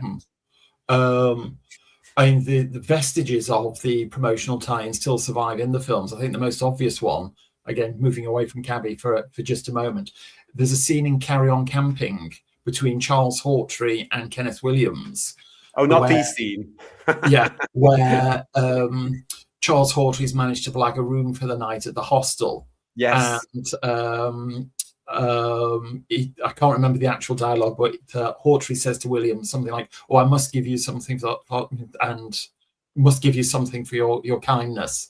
And Kenneth Williams says, "Well, he could give us something for the food." And then Charles Hawtrey pulls out a big tub of Saxa table salt and hands it over to Kenneth Williams. And the reason he did that was because there was a big tie-in with Saxa salt for Carry On Camping, where Carry On Camping was on every single packet of Saxa salt that was sold in the country in 1969 to help promote it. See, they were ahead of their time, and they had to be, because they had to have money and promotion, but they were ahead of their time, weren't they? Honestly, that's great. Stephen Braddock is pointing out to me that in Looking, they did have a Bless This House strip. I do remember that. Wow, I do remember that. Yeah, and that's another Sid James vehicle, for those of you who don't know. You can actually see it now on the repeat channels. I have watched 2 episodes back to back, and as a little boy, I used to laugh and laugh and laugh and laugh at it. And as an adult, I'm thinking, what was I laughing at exactly? There are some funny bits, don't get me wrong, but I've all laughed all the time. Yes. Another promotional tie-in, which can be seen in Carry On Cabby, in fact, seen in several carry-ons, which only benefited Sid James, was he had an agreement with Cutty Sark Whiskey that he would ensure a film or a TV program he was in, a bottle of Cutty Sark Whiskey would be very clearly in shot at some point. And the scene where he's drunk in Speedy Cab's office and he opens the cabinet and there's the bottles of Cutty Sark Whiskey, he would have got a couple of cases of complimentary Cutty Sark Whiskey for getting that on screen. Did Hattie and Liz have the same deal with the gin? Did they, I wonder? That must have been a very... oh, come on, how do I say this nicely? They must have been very careful with Charles Hawtrey around, mustn't they? He would have thought Christmas had arrived. Bless him. God love him. If you don't know, because you're just joining us, Charles Hawtrey was a confirmed alcoholic. He had a major problem, which ended up killing him in the end. It's a sad tale, a lovely talent, but a sad tale. He just couldn't get off the booze. God love him. But this is, I mean, again, it's just one of these things, isn't it? I don't know about you guys, but I think my favorite part of the whole film is the reveal of the Glam Cabs girls and Mrs. Bliss and all this, and Hattie putting on another character on top of the character she's actually playing. Oh, hi. But the guilt that she's feeling at this point as well, the guilt that she's feeling because she's taken her husband's money, which is clearly established that she's, as they were in those days, the women would look after the money of the household. And then in this case, she's also looking after the money of the business. Again, you had the line money and bought all these cars, and then she set up a business. Because you had the line earlier in the film, there's thousands in the bank and it's all in my name. All she wants is a little cottage, George. And then says, I can survive on my tips. I thought, really? Amazing. Get those tips. Get those tips in. We've got this lovely comment here from Strobe Light Psycho with a gorgeous picture of the Liberator. My mum was always working at the Sunderland Empire when Sid James died on stage. She also met Hawtrey there as well. Oh, wow. That would be something that would have stayed in her mind, wouldn't it? That would, oh, God. And thanks for that. Bizarrely, didn't Les Dawson years later also die on the same stage? I can't remember. He may have done, I'm not sure. Yeah, I think he did. Can't remember. Wow. God. That's where they want to go, though. I used to hear it all the time when I just want to die on stage. I'll die on stage, and some of them did, so they must have been delighted. I mean, I used to work at one time regularly with Ken Dodd, And Ken always said to me, Love him. I want to go on stage. And I always used to say to him, just don't make it mine, Ken. Yeah. Yes, because we're not mopping up after you. Lots of late nights there. It'd be very late at night, wouldn't it? Yeah, that's the trouble. Yeah, they got out at lunchtime the next day. I love the Glam Cabs theme tune, so much fun, but a militaristic mark. That's what Paul was talking about as well. That whole thing where the Glam Cab girls are revealed. One of my favorite scenes. This whole thing where the girls are all there. I just love the tone of it, the feel of it, the fact that they're all getting on. They're excited about it. You know, and Hattie's like a sergeant major, isn't she? She's kind of like inspecting them, which is lovely. Yeah. They're all pert. You know, it's just, but it is a great score, and the music for this again, it's not typical of a Carry On. You've got the harmonica going on here. I've been fortunate enough to see Eric Rodgers' original handwritten musical score for Carry On Cabby. Right. It's called Call Me a Cab again. Call Me a Cab. Yeah. It was scored as Call Me a Cab, and that particular cue where the Glam Cabs are launched, he called the cue "Glam Cabs Take to the Road." I love it. I love it. But it very much is that, though, isn't it? Because here's the girls all out now, and they're being lined up, they've been inspected, they're on the way, and then you get that lovely scene where they're asking certain questions. That's Carry On as well. Some of those and some of the double entendres are here, and it's so lovely to see a cast of women delivering them. Rather than just Peter Butterworth down the line, God love him, or Sid or Kenneth. Or here we've got and they play it differently. It's wonderful. It's that's why I think they get away with it more, because, like you said earlier about it being, it's not as sexist as you might think, because they're getting the upper hand on the men, and it's actually quite intelligent in that respect. You know what I mean? So shows you how bizarre we are as males, though, isn't it? We always go for the deep. But I mean, despite it being this really warm, lovely, gentle comedy, there are some real belly laughs in there. Like, excuse me, sir, is this pearl earring yours? What? With tweeds? Absolute genius. Because that guy comes back later on, doesn't he? And Don't Lose Your Head, playing more or less the same role, in a wig. Or Sid James advocating that he and Hattie Jake should stay in on their wedding night. And he said, why don't we do what we always do? Get a bottle in, cuddle up on the sofa. And Hattie Jake says, oh, like last year when you had to go out halfway through. Halfway through what? Amateur boxing. Amateur boxing. The way she delivers that as well. Amateur boxing. Deadpan. She knows where she's at with him, and she doesn't like it. This is definitely a marriage in trouble. Yeah. How they managed to conceive a baby, I have no idea, because he's always working. He's a workaholic. What was brilliant though is when he got, it made me laugh, was when he got the wedding, the anniversary present rather, the fur coat, and he said, I got it for you. Here's the bill. You have to pay for. Oh, she said, oh, all right then, because she's got all the money. Yeah. And it's amazing that it shows again the trust of those days where you could take a fur coat out the shop without paying for it. Oh, we know where trust. You live. It's fine. Yeah. Good old British trust there from the old days. Oh, yeah, that's fine, Charlie. We know where you are. Don't you worry about it, darling.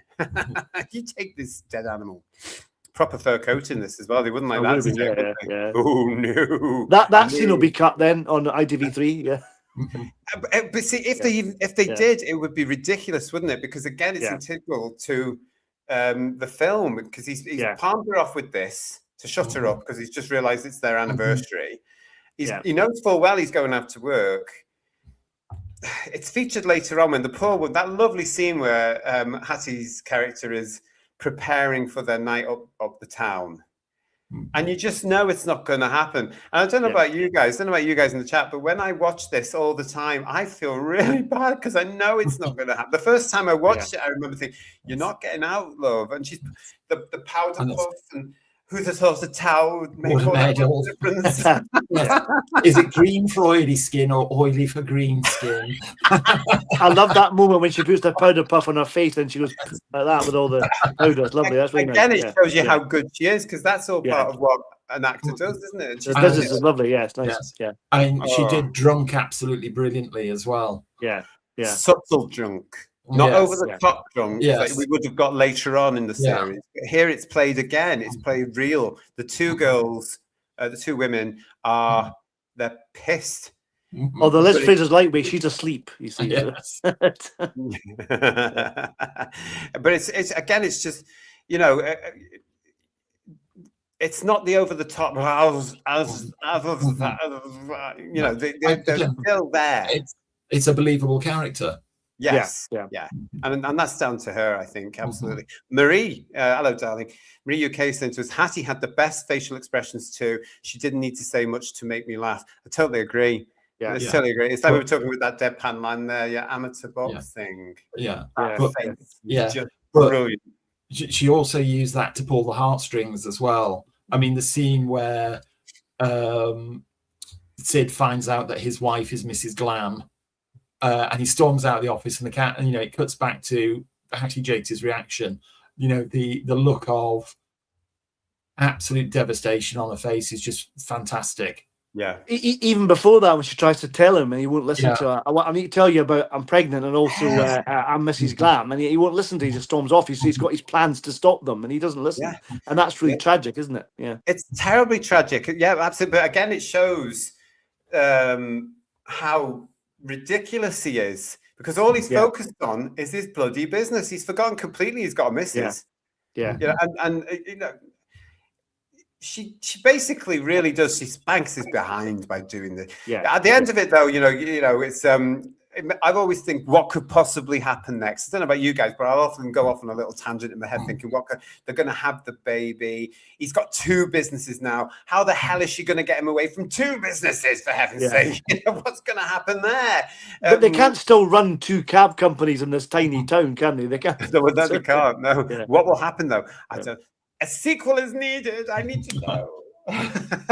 All these years later, we'll get Amanda Barry back. It'll be fine. Darren Reed. You'll be is running saying- it then, yeah. We're hard You'll be company. running it now. Hello, darling. Darren Reed saying to us, Charlie's discovery of Peggy's deception is heartbreaking. It's a beautiful scene, isn't it? Mhm. It's a great scene that George was just talking about there. And I again, Well, it's where plays- it builds up. You get Esme Cannon, you get Liz Fraser, Yes. then you get Hattie Jakes. That's really well done. You know. I love that bit there. He says, "Hello, I recognise that face." As Yes. She's bent over. Yeah. Oh, they've got you working here, have they? Well, no surprise, really, after what happened to him at his yard, eh? That was a shame. We've got some of the colour art cards as well that George sent us, everybody. I showed them briefly before, but have a look at these on the right-hand side of the promotion. You can see they were in colour as well. Now, again, for the American market, Yeah, those are the American publicity photographs that were sent to cinemas. That's called a lobby set, and yeah, they were actually hand colored and hand tinted off black and white stills. They're not true color. The interesting thing about this set is the one on the top left hand side actually features a scene that was cut from the film for timing reasons. now we've got that in black and white as well, haven't we? Yeah. So that's interesting. Hang on a sec. Good for you. Also got one of the of Kenneth Connor in drag, of course, from that scene. Mhm. Yeah. That wouldn't be allowed now. But this is the one you're talking about. Yeah, but this was filmed and then cut from the final print because it was considered to be overrunning by a minute or so. So this was taken out because it was a standalone scene. I hate to think what's So what happened. was happening in this scene? Have you any idea, George? Apparently, there was a bun fight between glam cab girls and speedy cabbies. In And cafe. the girls win again. Yeah. Okay, Yes. yeah. When that would be they were trying to get one of the uniforms off one of the glam cab girls, but it was trimmed down to just having the tea sloshed over her. Oh, right. Yeah. Oh, But it, That's a shame. And these don't exist anymore, do they? They're lost to no, time. the aren't they? footage Yeah. isn't known to exist. what That's a a shame. shame. Um, Yeah. But you know, Yeah. it's odd that a still from a cut scene from the film was used to help promote it over in America.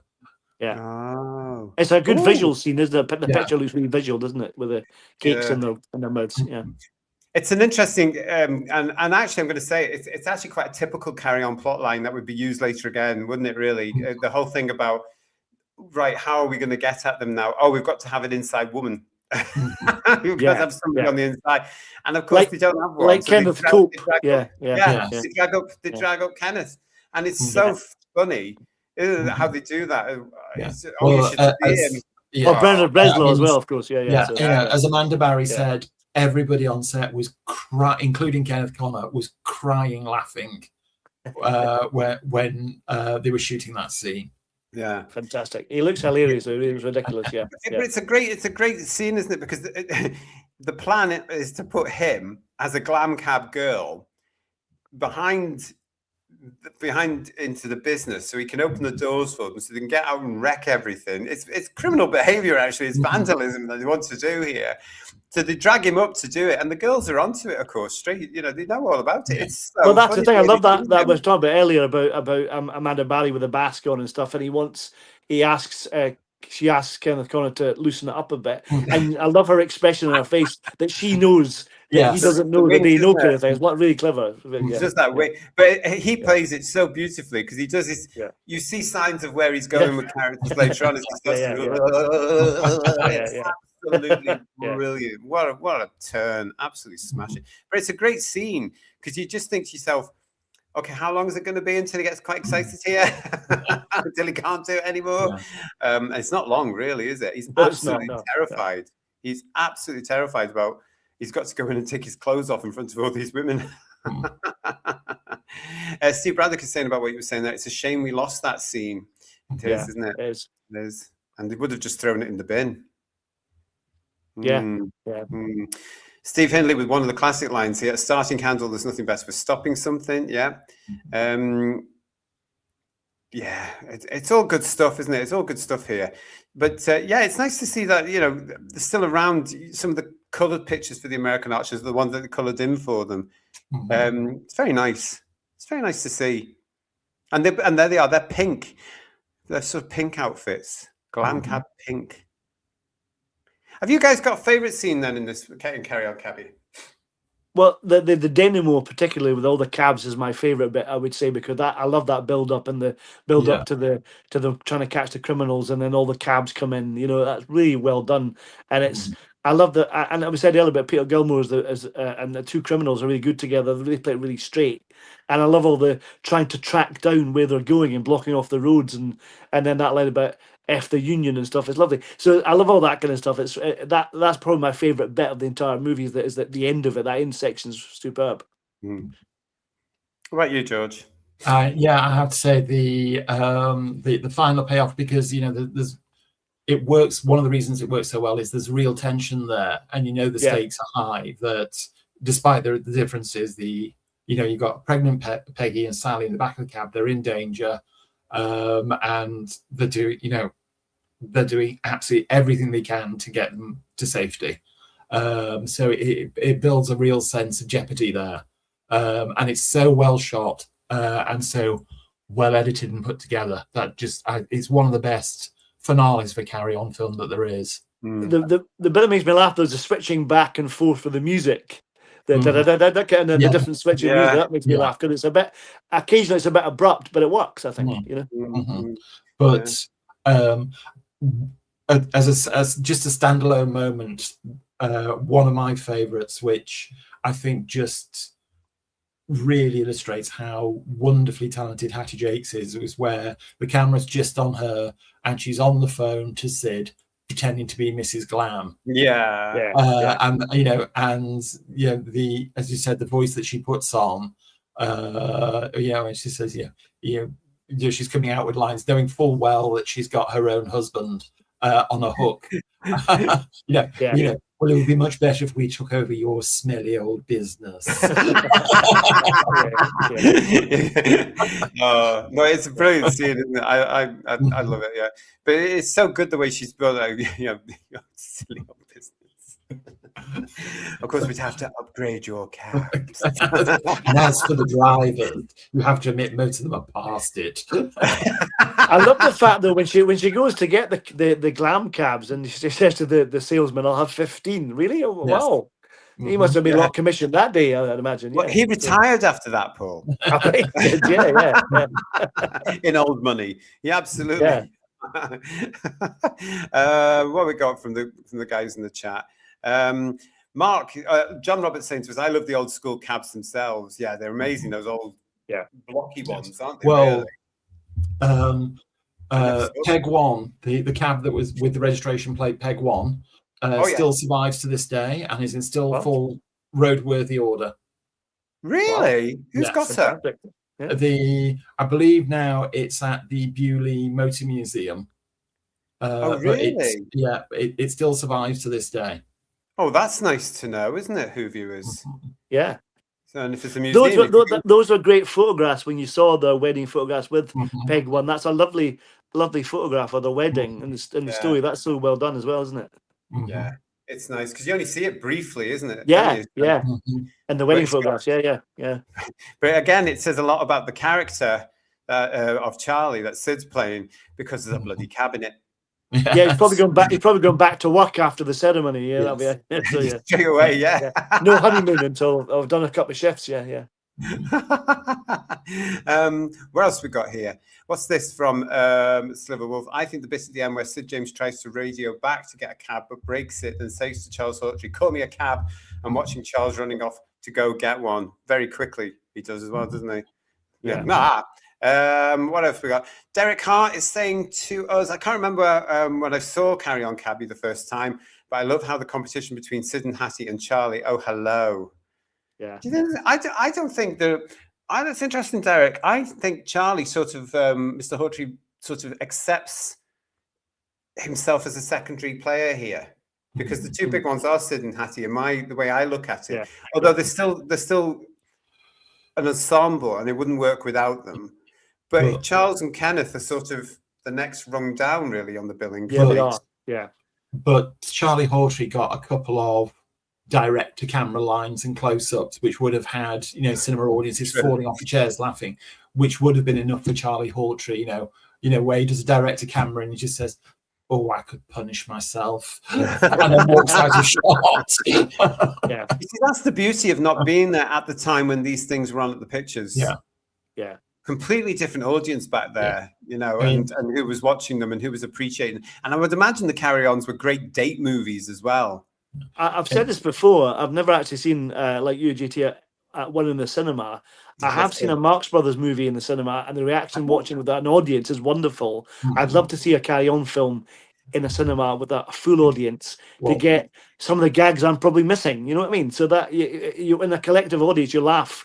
People sometimes prompt you to laugh because, that's funny. But you get a better atmosphere in the cinema than you do at home, if you know what I mean. It'd be interesting to see as well. And here's our now frequent plea to Canal. Please get them back on the cinemas again for the summer. Put a few out there. I'd love to go to the cinema and see a Carry-On film with other people and see what the reaction is these days. Yeah.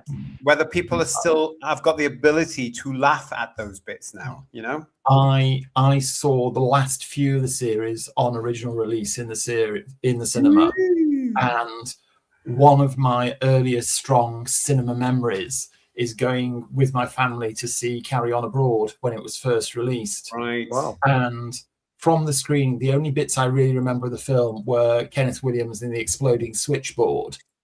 But what I do remember was the cinema was absolutely packed to the rafters and seeing people literally falling off their seats laughing as the film was on. Lovely. Yeah. I think there's definitely a market for it because noticing recently with the Fawlty Towers stage show, that's doing a tour just now and it's selling out. Yeah. So I think, there's room for putting these in the cinema, definitely. John Cleese must be delighted because his wives are going to be paid off quite good. They're quite expensive, these 14 wives. Yeah. So, exactly. Yeah. Mark Reeves said, am I right in thinking that every main male cast member has dressed up as a woman at one point or another in the films?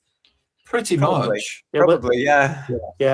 Sid James was it Carry On, Your Convenience. Don't Lead Your Head, and Carry On Dick. Dick as well. Yeah. So Sid James absolutely hated doing drag. He hated drag. it. Yeah. And Carry On Dick, he's quite scary in drag, I have to say. Yes. Charles Hawtrey did. He was the first one to do it in Carry On Nurse. Well, they did Sergeant as well. Carry On Sergeant when him and Kenneth Williams dragged up in the shop. That was Constable. That's Constable. Yeah. Bernard Breslaw did it in Everything. Well, Peter Butterworth did it more than once. Yeah, he did. So I think you're probably right, Mark. Yeah. It's a running gag because it was funny at the time. You wouldn't be allowed to do it now. We'd all get arrested, wouldn't we? But there we go. Bernard Breslaw was a beauty queen in Carry On Girls. Yes, and he looked gorgeous. I'm surprised he didn't win. Yes, and everybody thought he was Valerie Leon. Valerie Leon. That would have been the hair, wouldn't it? Well, they're both very tall, let's be honest. I love the phone scene, says Marie UK. Hattie could play very sexy. It's a pity most films after this mostly focused on her weight.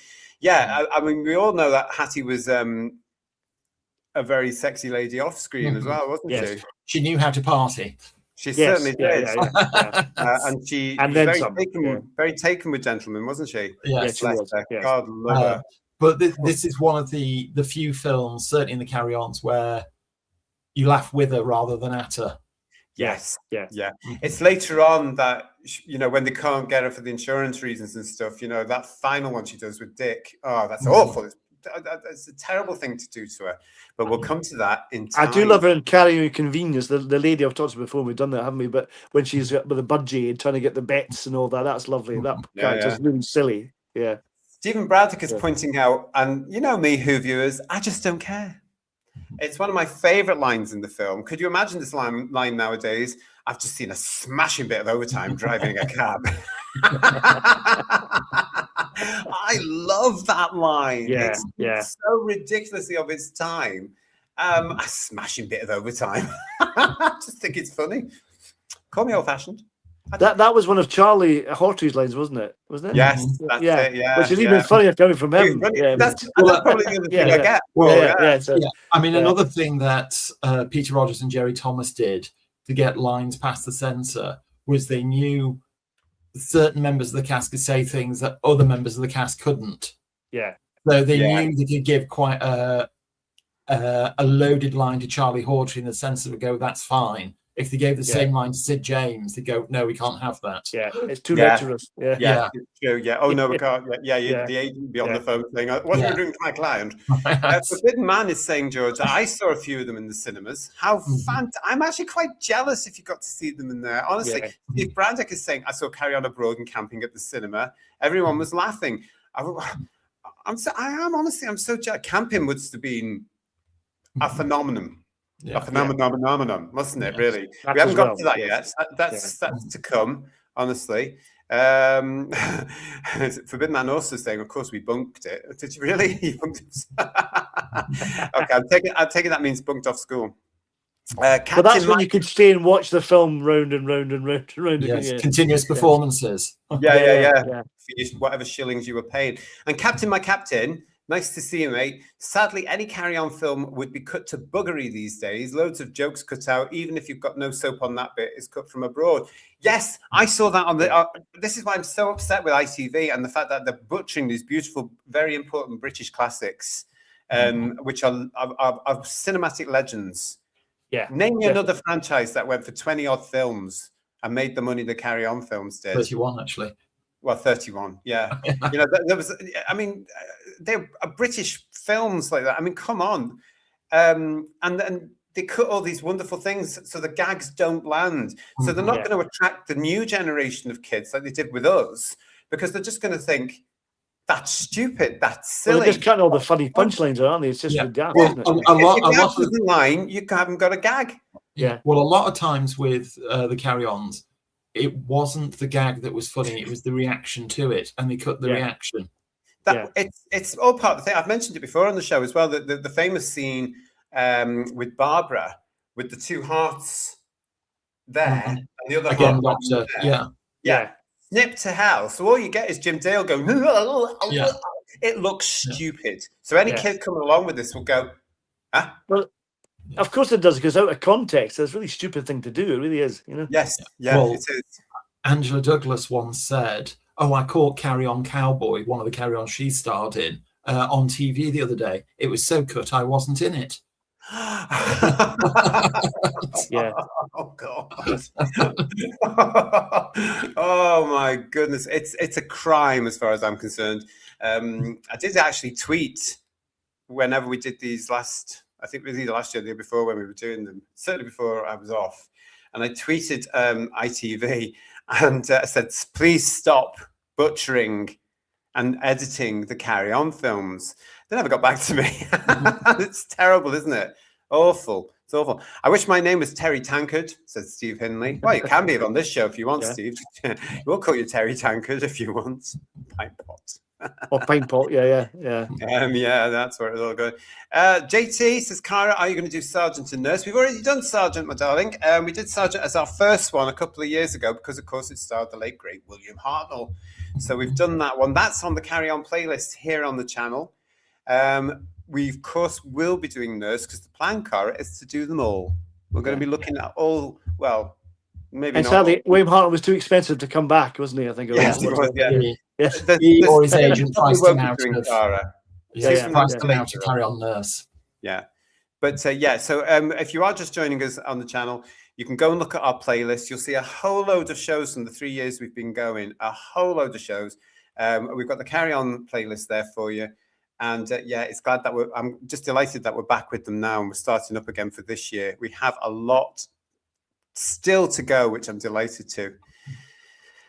Oh, and Cara's also saying to me, they butcher episodes of Sharp 2 if it makes you feel any better. It doesn't actually, Cara. I don't like anything edited for modern day sensitivities because it's a minority that they're playing to there. And they won't be watching these things. Yes. Isn't it always the case? The minority spoil it for the majority. Yeah. Yes. Why they don't simply put a disclaimer before if they have to do anything at all, and then you take your chance, okay, and then turn over. You know. Exactly. Yeah, exactly. On Captain, my Captain again is saying the reactions and the sound effects, the Swanee whistles, the car horns, etc., are just as funny as the gags at times. I have to agree. The sound effects, even in the musical score in this, are just again, it's just beautifully done. It's very British. Yeah, it really is. We should be proud of that. We shouldn't be trimming it down, ITV3. We should be proud of it because they're brilliant films, aren't they? It's seaside postcard humor. You know, I mean. Grow up here, for goodness sake. Yeah. Well, I mean, the thing to remember is almost all of the films were passed with either a U or an A certificate by the British Board of Film Censors, which means they were family viewing as they stood. Yeah. There was nothing that this appointed board thought would corrupt anybody's mind at all. They were just good, straightforward entertainment. And you know, the thing was, George, of course, back then we had a sense of humour. And the Carry-Ons reflect that because we all knew the seaside humour that Paul's referring to there. We all knew the postcard humour. I remember as a little boy being slightly embarrassed by some of those postcards on the beach in Blackpool or on the Isle of Man. Oh, it's boobies. Yeah. Well, if your mum and dad were there, that's probably why. Yes. There was a time when Peter Rogers bought a full set of the McGill seaside postcards and he sent them to the British Board of Film Censors and he said, which of these would you not pass in an A certificate film? Yeah. And they got back to him and said, these ones are fine, but these ones, they're too far. So that was his barometer of what he could and couldn't get away with. That's a good system. Yeah. Exactly. And I bet he kept them for years. So if they ever came back with something, he said, excuse me, you said this was fine. Yeah. I would have done, wouldn't you? I would have done. Great to see you all. Listen, we're coming to that part of the show now where we are going to be asking you out there in Who Viewers Land for your scores on Matron's clipboard out of 10 for Carry On Cabby. So while the guys are waiting for that, start putting your scores out of 10 into the chat.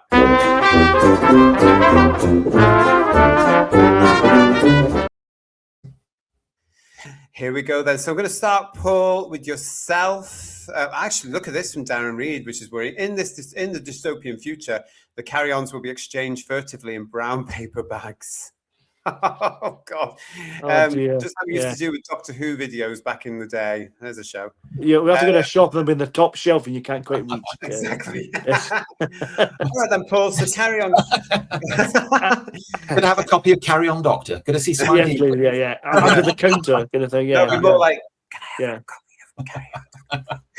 you perv. You're judged. Cancelled. Yes. And go it'll be then, Paul. a female servant. You have to come back later when it's a man. Kind of thing, yeah. That sort of thing. Yeah. All right, so carry on, Cabby. Then, how many are getting this on Matron's clipboard out of 10? Well, I remember I hadn't watched this for a while, and I only watched it once last night, and my wife and I watched it together. And actually, I remember it being funnier than it was, and I don't know why. But I did enjoy it, and like I said, there's some lovely performances. You're right, Sid James and Hattie are brilliant together. They drive the film, and the climax of the movie's fantastic. I love that ending, but it wasn't as funny as I remember. So I'm going to give it a 7 out of 10. That's lovely. 7 out of 10 from Paul there. Okay, then, George, what about you? Okay, well, as we said, for all sorts of reasons, this is a very different Carry On film. And certainly at the time, it must have felt very different to audiences, with the 6 that preceded it. I mean, to me, as I said before, it's the only one that really fires on all cylinders without Kenneth Williams. And much as I adore him, I don't miss his presence here. I don't feel like he should be there. A lot of the credit, I think, has to go to Talbot Rothwell and his debut Carry On script here. I mean, rightly so. He's praised to the hilt for Carry On Cleo and Carry Up the Khyber especially as two of the jewels of the Carry On crown. I think this wonderful, tight, beautifully crafted script is on a par with those two. It's just very different from those two. I mean, add to that Hattie Jacques' absolutely wonderful performance. To me, it is the perfect Sunday afternoon film. It's got everything you want. It's got warmth, it's got a witty feel to it, it's got belly laughs. As we said before, the final denouement is so well done. It's not only a great Carry On film, it's a great British film. Yeah, without being Carry On. And for me, it's definitely a 10. Oh wow, that's fantastic! Thank you for that, George. I'm going to agree with both of you actually with your points. I think it's a brilliant British film. I think it reflects the quality of British films at the time. I've always found it interesting. It doesn't feel necessary as a Carry On film. I understand why, but I know what you're saying, Paul, there as well. It's not one of the Carry On films where I've been rolling off my seat with laughter, but I do appreciate the humor. And I think it's that quality which makes me think it's more in line with the Ealing comedies than the Carry On ones. Do you know what I mean? But I think it's beautiful. I can watch it at any time. And again, Hattie for me is just superb in it. I love the cast in it. I love the various parts of the story. I just think it works so well. And I'm going to give it an 8. An 8. So great scores from us. Let's get into the chat and see what they're saying in the chat. Sliver Wolf is giving it a 10. Ooh, fantastic. Rory Neal is giving it a 9. Definitely a 10 from Steve Hinley. Great stuff here. Funky is saying the only trigger warning a Carry On movie ever needs is this could make you laugh uncontrollably. Yeah, absolutely. Absolutely. You're right. You're right. And it's going to split your sides. Exactly. Yeah. So, I'm sick of all this sort of stuff as well. I'm going to say it again. Stop editing them, ITV3. Stop pandering to a minority that's not going to bloody well watch them. Just put the films on and let people discover them properly. Leave them alone. And if they do complain, tell them to bugger off and get a bloody life. That's what I would say. We've got Legion of James with the same score, a solid 9. John Roberts is giving it a cabtastic 9. Rory Neal, 9 as I never give a 10. Ooh, he never gets a 10. I wonder if we're going to review anything where that changes, Rory. Mark Reeves is saying a very respectable 9. Paul Ashworth, PTLO, not seen it for years, so I can't rate it, unfortunately. Go and watch it. You can go watch it, can't you? And then you can let us know in the comments. Derek Hart is giving a 10 out of 10. Rory Neal is also describing my life in the 90s with Carry On Soho. Oh, the stories I could tell with proper Soho. The proper Soho, not the cleaned up version you get today, which is boring as hell. No adventures going on there. The Amsterdam Soho you're referring to, yeah. Silver Wolf is saying with this mark, I couldn't give any old school Carry On less. Oh, brilliant. Marie UK is giving it a 10 as well. These are great marks, guys. Look at this. And bearing in mind that this was released to the public, everyone, the 7th of November, 1963. A certain Time Lord hadn't appeared yet. Yeah. He was on the way. I'd give it a 9 out of 10, says Paul Richards. Cara is giving it, a 10 out of 10. Oh, yes, very good, yes. Go in and ask the girl for a tube of toothpaste instead, Paul. Yeah, I was thinking that, yeah. Been there, yeah.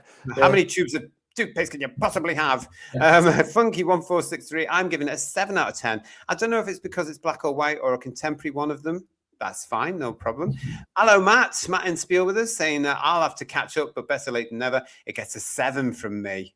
Still good scores. Forbidden Man, 10 out of 10. Wow, I love it. I have to say there are a few more 10s to come from me, but no spoilers. Okay. So. Oh, I'm excited. Yeah. Can't wait. Easy score, absolute smashing classic, says Steve Bredder. Not just a top Carry On, but a great British comedy, great performances, and a solid, heartfelt story with a great ending. 10 out of 10. Amazing scores. I love it. Dalek Shalom is with us, giving it a 8 out of 10. Hello, Dalek Shalom. Hope you're well. Thumbs up all around from Silver Wolf for the Ealing comedies as well. Don't get us started on that. There's loads of them. The Darren Zone, 9 out of 10. And ITV, stop messing about. Yes. They need to, honestly. Yeah. Let's all write in, please. That's put it politely, isn't it? Let's be honest. Yeah. Yeah. Dalek Shalom also saying to me, can someone post the Who's Views email address? I have some news. Well, yes, I can do that for you now. It's whosviews1@gmail.com. whosviews1@gmail.com. And listen, something else I keep meaning to tell you all, or ask you all, rather, not tell you all, but ask you all. And I keep forgetting because we're always too busy gossiping on this show, aren't we? On this channel.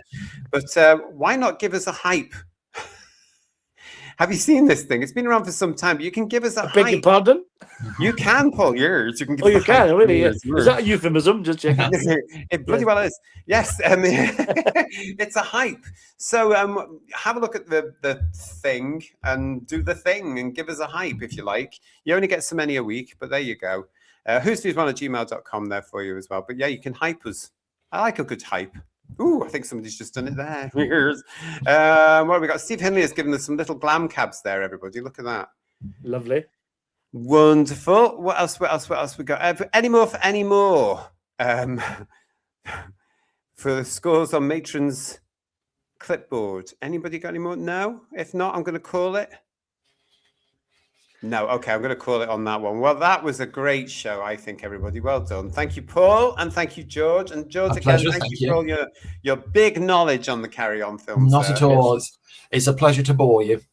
Not at all. It's fascinating. I love it. Every minute. I love it all. And the audience do too, don't we, everybody? Yeah. Thank you for joining us this evening. Don't forget to please... Oh, look at this. Legion of James is saying, hype, hype, hype. Scroll along from the comments to access the hype tab if it doesn't come up automatically when you click on the video. Yes. There you go. That's what I said. Hype up the Who's Views. Yes, please. Thank you very much for your comments, and it's been a great show. I hope you have enjoyed it, and thank you for joining us, because this is one of our other streams here on the channel, the Carry Ons, great British legends of our now long gone film industry. Oh God, love it. Don't forget to give us a like. Please subscribe to the channel if you're new to the channel. If you are not new to the channel and you've subscribed, please make sure you are still subscribed. As for where we're going next with the Carry Ons, you'll have to subscribe and keep an eye on the show page to find out, because we're not going to tell you, because we haven't decided quite yet. But anyway, we will soon, and we'll let you know in due time where we're going next. Again, to Paul, George, thank you very much. From all of us on Who's Views, we'll see you all again. Look after yourselves. Ciao, everybody. See you later. Good night, everyone. Bye-bye. Good night. All right, bye-bye.